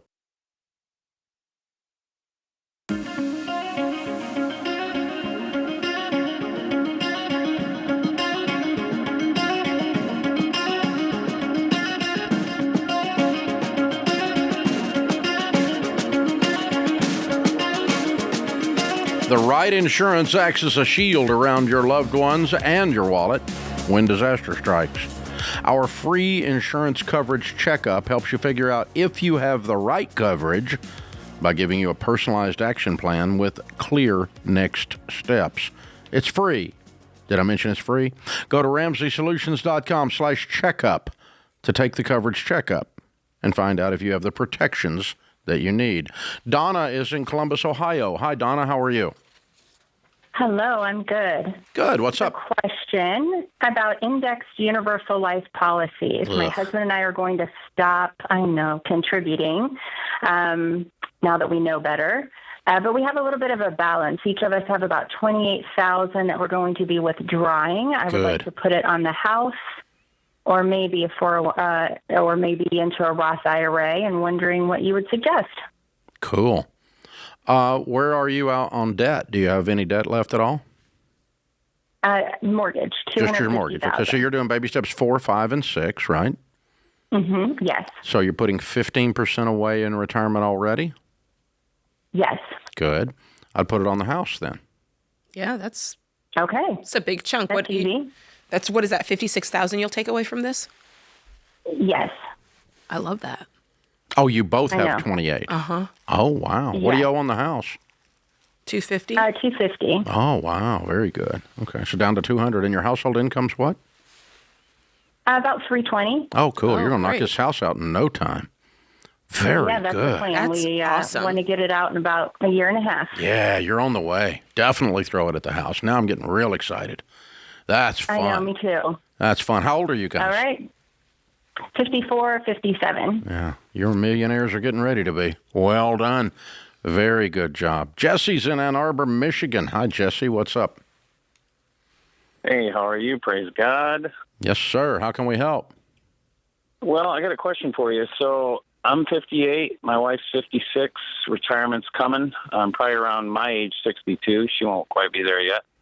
But the question is when we go both to retire from the companies, and I want to transfer the 401k that I have and then what she has into an IRA or roll it over, I don't understand, why can't we combine? IRAs so and 401ks, retirement plans do not have marital component to them. They're all for individuals only. I don't know why you would need to combine them, because if you both have access to the money, because, you're working together. Well, I'm just... Yeah, but you can't put what both I'm names thinking on. is when we retire, to combine them into an IRA to get more of a compounding effect. Yeah. It's it not doesn't. going to change it. It doesn't change the compounding at all. Two accounts of $100,000 each compound at exactly the same rate as one account of $200,000. I gotcha. You get no compounding advantage by combining them. Zero. I gotcha. Yeah. So no loss there, no problem. It's just a legality, a technicality. And so your 401k rolls over into an IRA in your name, and you name your wife as a beneficiary. Hers rolls over into her name. She names you as a beneficiary. And as you pull money out of either one or both, you're sharing the money because you're married, and we're talking about this, and we have a combined approach to life, and that's how people prosper the most. So Correct. yeah, so you're right on track with all that. But but my wife has been a full-time mom since she was 40, so the retirement accounts are 90 some odd percent in my name. I mean, we've done spousal Roth IRAs for her every year, but they've not added up to nowhere near what I can put in my 401k here at Ramsey, right? And so I've got the vast majority would be in my name, but she's got legal access to that in the event of a divorce. She's got, beneficiary access in the event of death. She's got practical access in the event of life because I'm obviously going to share it with her. She's my wife. If we need any of that money, we'll probably never touch it, but that's neither here nor there. So that's how, how you get at it. But that's a good question. And, that's a common misconception mathematically. So, and the way you can run it off in your head is, let's say that you had $100,000 at 10%. That means you'd have a $10,000 growth. And you got another account that has $100,000 at 10%. That's another $10,000 in growth. Or you had a $200,000 account at 10%. That's $20,000 in growth. Mm-hmm. So, and the other two are 10 each. So it's exactly the same. And the next year, when it compounds, it's exactly the same. It's just in one pile versus two piles. Our brain likes to see a big pile. The total is still the same. The aggregate is still the same. And oftentimes people run into that. So John's in San Francisco. Hey, John, what's up? Not much. How are you? Better than I deserve. How can I help? So I have a pretty weird kind of situation. I'm 28. My partner and I are looking at possibly buying a home. We don't know. We're currently renting. I have about $1 million in assets tied to some watches that I've been collecting and buying and selling since I was 18. And I don't know if I should possibly sell some of them or all of them, try to put a down payment on a house or to buy a house. Wow. Yeah.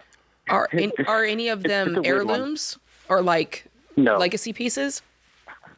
No, I have been really fortunate. I've built great relationships with a bunch of watch dealers and boutiques. So I bought all of them at retail with the exception of like one or two. Okay. And I'm curious, have you tracked how they've appreciated?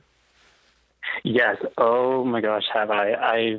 Some of them I've been really fortunate. I have a couple of Pateks. I have an Aquanaut and a Nautilus. Those have both doubled in value. I bought them for a bit under $100,000. I'm really fortunate. Combined, we make about $400,000 a year. So how long ago did you buy them at $100,000 and then they doubled? That was 2018, I believe, 2017. So this is before the kind of watch boom sort of happened. I didn't know a watch thing happened. I was going to say, I didn't know there was a watch boom. Yeah.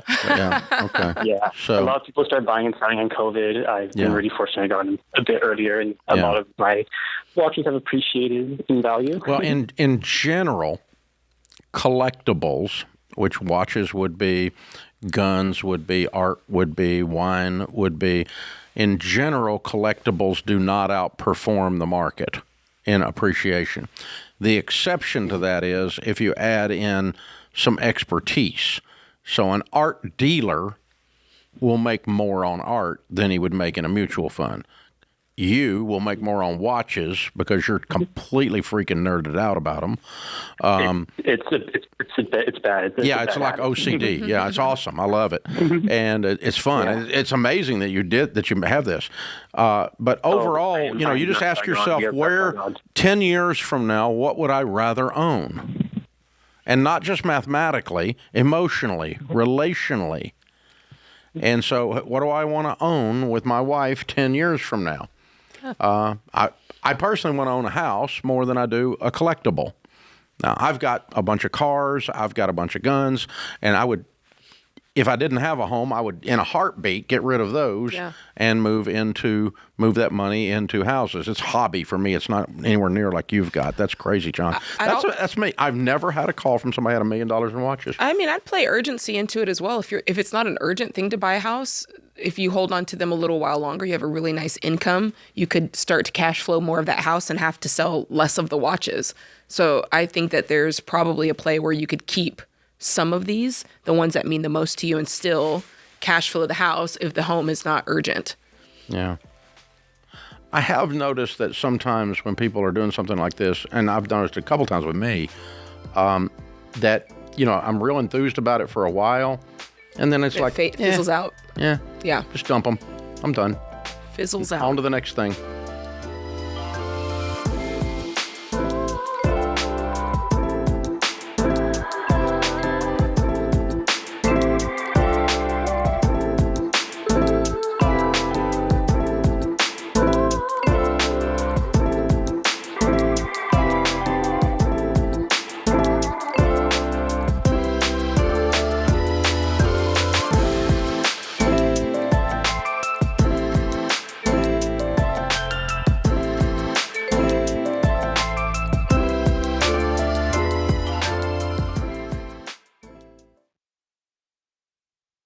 Hey guys, Dave Ramsey here. Every day on this show, we help people work through real money problems and figure out what to do next. Now, you can get that same kind of help anytime with Ask Ramsey.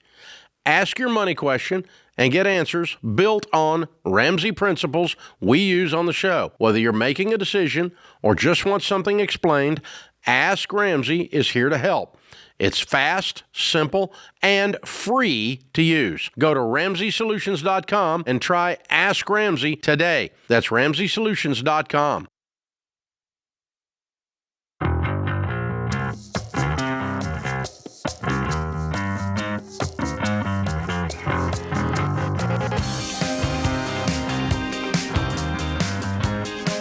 So here's an interesting thing. You guys have heard me quote this 100 times, some of you, but I'm going to do it again anyway. We did several years ago the largest study on millionaires ever done in North America, detailed airtight research to where if you disagree with the conclusions of this study, you're what's known as wrong. The data is that tight. And it's the largest study by far that anybody's ever done on millionaires.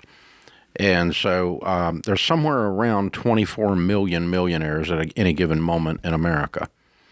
And a millionaire is someone whose net worth is greater than $1 million. Now, that's the definition of a millionaire. It's an accounting thing. And your net worth is determined by your assets minus your liabilities, what you own minus what you owe. So if you have no debt, it's simply what you own. And so when you have $1 million worth of things, money, 401ks, house, that kind of stuff, then you are a millionaire. Well, no one should have $1 million. Well, that's it's not a moral construct, it's an accounting function. It's not enough. That's not what we're debating. What we're saying is there's a simple thing. You either is or you isn't. It's an accounting thing. And it's not $1 million of income, and it's not $1 million of cash, and it's not $1 million of liquid assets, and it's simply assets minus liabilities. That's how you define it, period. And if you don't define it that way, you're wrong. This is the definition. A billionaire is the same thing. When assets minus liabilities equals $1 billion, which, by the way, is 1,000 million. It's a lot. So if you have $100,000, you're a lot closer to being a millionaire than a millionaire is to being a billionaire. Like a bazillion times closer. Say 1,000 versus a tenth, right? 1,000th versus a tenth. That's a big difference. So all of that to say, we've studied these things. One of the things we figured out was we wanted to track and say, okay, what careers caused people to be millionaires most often? The number one career field that became a millionaire, that appeared most often in the 10,000 that we studied, was engineer. Number 2 was accountant. Number 3 was teacher. Didn't see that one coming. Number 4, business person, business executive, someone in business of some kind. And number 5 was attorney. Medical doctor didn't even make the top 5. They're number 6. Wow. So you always think of the doctor and the lawyer being the millionaire, right? But they are, but medical doctors are notoriously bad with money. They're stereotypically bad with money. They're like artists or something, It's like, a music star is notoriously bad with money. Football player, notoriously bad with money, same thing. But they're still number 6. So, but what we couldn't figure out is how teacher lands in the middle of those things, because all of those are highly paid professions except teacher. Right. So how does teacher land in there? And what we figured out was, after studying it a little bit more, was that all of those, lawyer, accountant, engineer, teacher, business professional, they all have a process that they have to submit to and have to follow the process to do their career. So when you're an engineer, if you don't follow the process, the bridge falls down. When you're an accountant, there's generally accepted accounting principles. There's not 3 ways to do accounting, there's 1. It's not art. You don't get to make it up. When you're an attorney and you're in court, there's a process to do litigation, and you have to follow the process, or you'll be held in contempt. And so on. Teachers have to follow a process. They use a detailed lesson plan. So these are all process people, so they simply took that process mindset and applied it to building wealth. And that's how teacher ends up in there. Fun fact is, Scott's on the phone in Spokane, Washington. Scott is a Baby Steps millionaire, and he's a teacher that teaches the Ramsey Foundation's high school curriculum. Is that right, Scott? That is 100% correct, Dave. I wish I had a high school teacher that was a millionaire because he followed the principles that he was teaching me in his class. I would have sat there with rapt attention. It is fascinating to watch my students when I walk into class, because I teach the why. And when I walk in, right, and you watch those light bulb moments with those kids, because I tell them on day one, I don't want you to have to live the life that I had to live, because I learned the lessons the same way you learned them, Dave. That I was in debt, and I don't want you to be in debt. I want you to live your life the way I'm living it right now, in your 30s, not in your 50s. Yeah. So how old are you? I'm 56. And what is your net worth? My net worth right now is $1.83 million. Good for you. And give me a little breakdown on that. How much of that's house and retirement and so on? So about $700,000 is in my house, and we just recently paid that off within the last year. Good for you. And then, thank you. And then the majority of it, I would say another probably $800,000 is in my retirement and my 401k. Then I have a pension attached with that as a teacher. Mm-hmm. And then we have in other investments, IRAs. Investment accounts, things like that, and then small portions in savings and checking accounts as well. Wow, way to go, Scott. So how much of this did you inherit? None. 0. Okay. We have a very small amount that we inherited that helped us pay off that last little bit of my student loans, but a very insignificant amount. Yeah, it did not mathematically cause you to be a millionaire. Oh, no. So you didn't inherit your money. That you got the old-fashioned way. You earned it. Yeah. Yes, okay. Yes. As you say, when you're broke, you go to work. I hear you. That's it. So you've been a teacher for how long? Over 20 years. So it's funny that you had mentioned engineer as well. I was a computer engineer and an actual engineer in the military. So I built those processes and applied them, obviously. But the main thing is, right, when you are teaching the foundations, the kids, they just kind of glom on. It's interesting to watch those light bulb moments with the kids, because they really do start to process that information.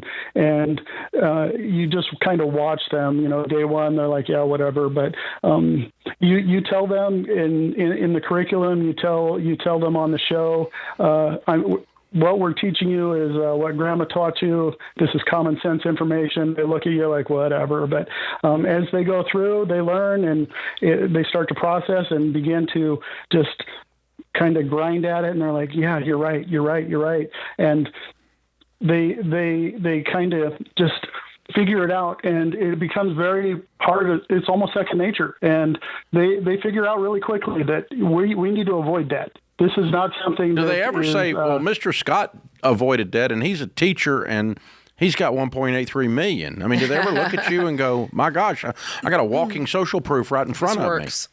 Well, it's interesting because I am very, very honest and open with the kids. And when I tell them my stories, because I open up, and when I tell them I had to work 3 jobs, and my kids are like, Dad, why are you never home?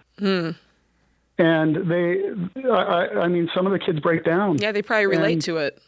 Yeah, and they relate to it. And I have kids crying. I had one student come into a class the first day of school and go, "It's easy for Dave to say, you don't need a credit card. He has millions of dollars." 4 weeks into class, she was like, I have a friend that wants to get a credit card. How do I talk him out of it? Wow. Love it. Love it. Very cool. Well, how long have you been teaching the curriculum? 14 years. I taught it before it was digital. Wow. I taught it out of a book. Wow, I remember that. Oh, my gosh. That's amazing. Very cool. Well, thank you for teaching it, and congratulations on being a Baby Steps millionaire and another hero in the American story right here. Absolutely incredible. If you didn't know, we have a high school curriculum called Foundations in Personal Finance that's been taught now in 48% of America's high schools. 6 million kids have graduated from it. So if you can help us get it into your local school, that'd be awesome. And sometimes you need to knock a noggin on the school board, but, hey, whatever it takes, baby, that's what we're going to do.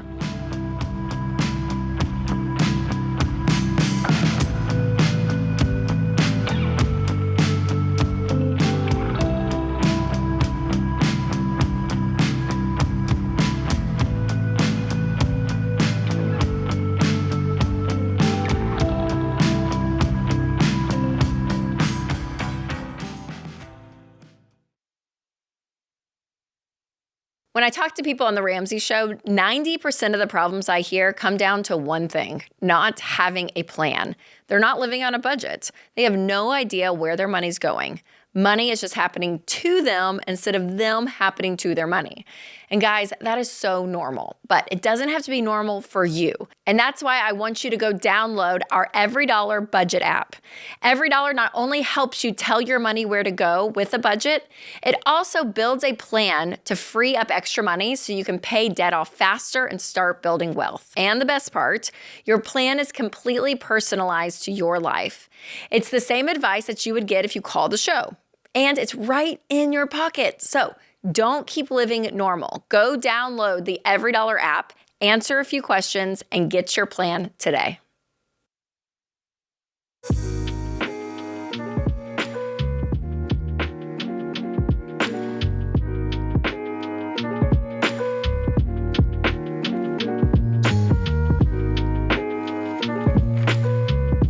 Our scripture today, John 1:14, and the Word became flesh and dwelt among us, and we've seen his glory as of the only Son from the Father, full of grace and truth.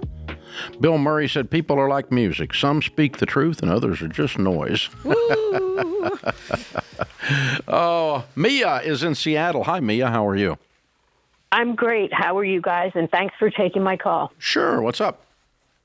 My question, basically, in a nutshell, is 2 weeks ago for my 62nd birthday, I paid my mortgage off 16 years early. Good for you.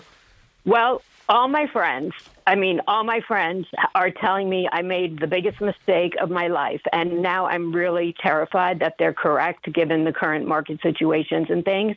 So my question was to try to get some guidance from you based on my current situation. You need new friends. Well, let me give you just a quick contents. I'm 62. I'm single. I'm in the midst of an 8-year cancer battle, and my doctor said I won't be able to return to work for the foreseeable future. Mm-hmm. So based on that, my friends are telling me I took my liquid assets that I had to pay it off 16 years early. And that was a big mistake because my interest rate was 3.5% and I could have been making more, all the things you hear. But now I'm afraid maybe they were right. Do you still have a nest egg? So what I basically, I have is I'm currently, my income, I have a disability benefit from my former employer that separated me last June for disability of $7,070 a month. And that will end by 3 years, the way the policy set up when I turned 65, but it could end previous. I get a $3,000 monthly SSDI payment after the taxes and the Medicare are deducted. Mm-hmm. And then I've got my assets, I have a $8,000 emergency fund in cash, and I have $23,000 in cash for insurance premiums that are going to be changing in November. And then my investments, I've got $1,430,000 in the traditional IRA.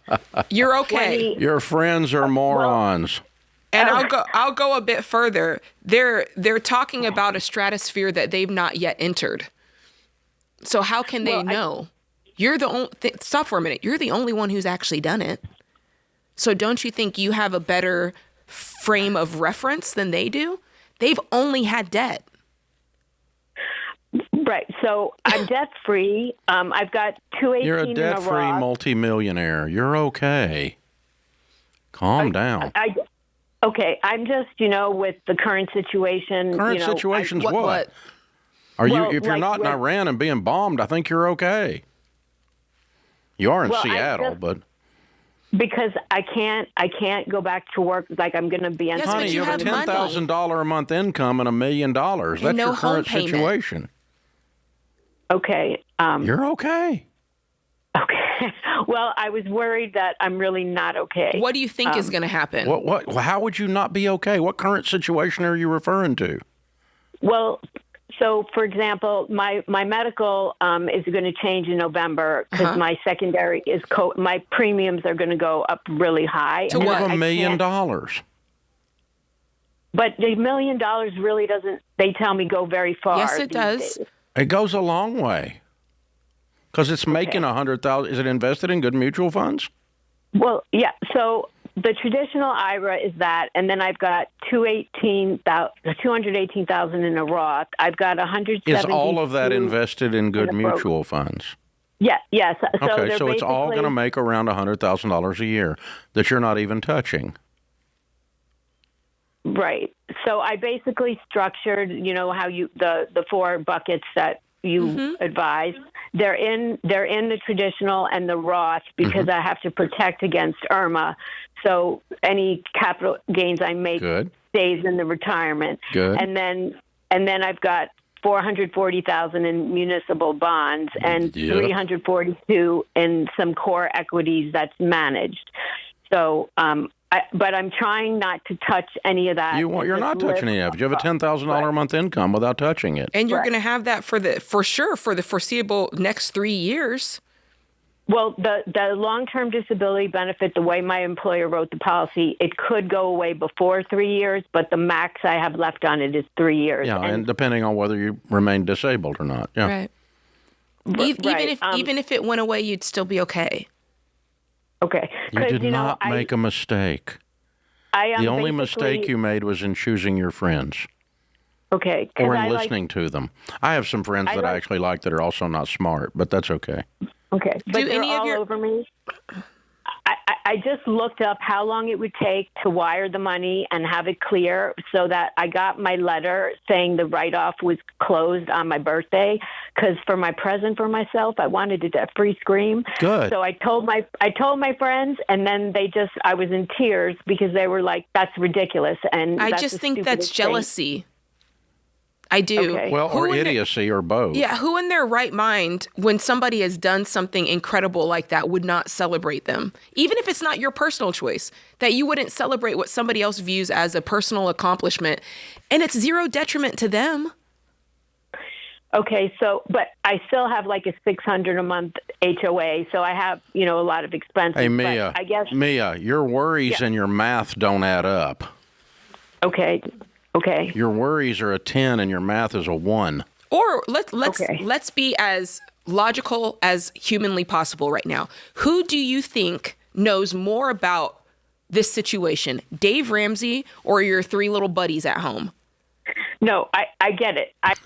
Okay. There you go. That's it. You need to breathe. You're okay. You are in great shape. You have done a wonderful job. I don't know what the house is worth. If it's worth $1 million, she's fine. You're in Seattle, it probably is. And you got $1 million. You're a multi-millionaire at 62. I want you to concentrate on fighting cancer, not arguing about whether you should have paid off your house or not. I want you to go beat it.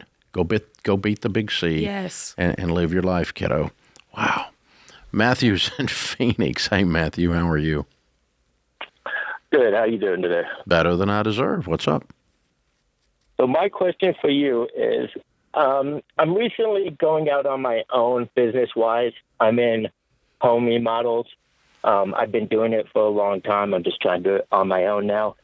My question is, I've been cash flowing everything. Our house is bought and paid for. Our vehicles, my work truck, everything's bought and paid for. Good. Absolutely no debt, no credit card. My question is, would it be a bad decision to take out a small business loan, maybe $2,500 to $5,000, just to help backfund this? You know, I'm doing it. I've been doing it for about 6 months What now. does backfund mean? Well, I'm trying to think of the right word. Just, you know, when tools come up that need bought, stuff like that. You've cash flowed everything. Right now, I'm just continue cash flow. Don't stop now. Don't stop now. Don't stop now. Don't fall into the debt trap, because when you fall into the debt trap, you have to take jobs from customers that are unreasonable to pay the debt payments. And then you get an unreasonable no-fun business to operate because you have to put up with the butts. You don't want to have to deal with the butts. You want to deal with the good people. And you don't have to. You can send the butts to your competitor if you don't have debt payments. Say, I think you need to. Here's my competitor's business card. You need to go talk to him. That's so good. And let them worry someone else's ears off. Instead, you go work with the good people, make some good money, and do a good job, and help those people, and make you some money. And you're in a great line of work. Please continue to organically fund it with cash flow, no debt. Please, Matthew. Please do that. Just swing that hammer, turn that wrench, baby. You got a great thing going. You're sitting on a gold mine if you don't screw it up by going into debt. Absolutely. I know lots of remodel guys and repair guys that are running businesses that are $500,000 a year right now, and that's the profit. Hello. You can really do good at this. That puts this hour of the Ramsey Show in the books. We'll be back with you before you know it. In the meantime, remember, there's ultimately only one way to financial peace, and that's to walk daily with the Prince of Peace, Christ Jesus.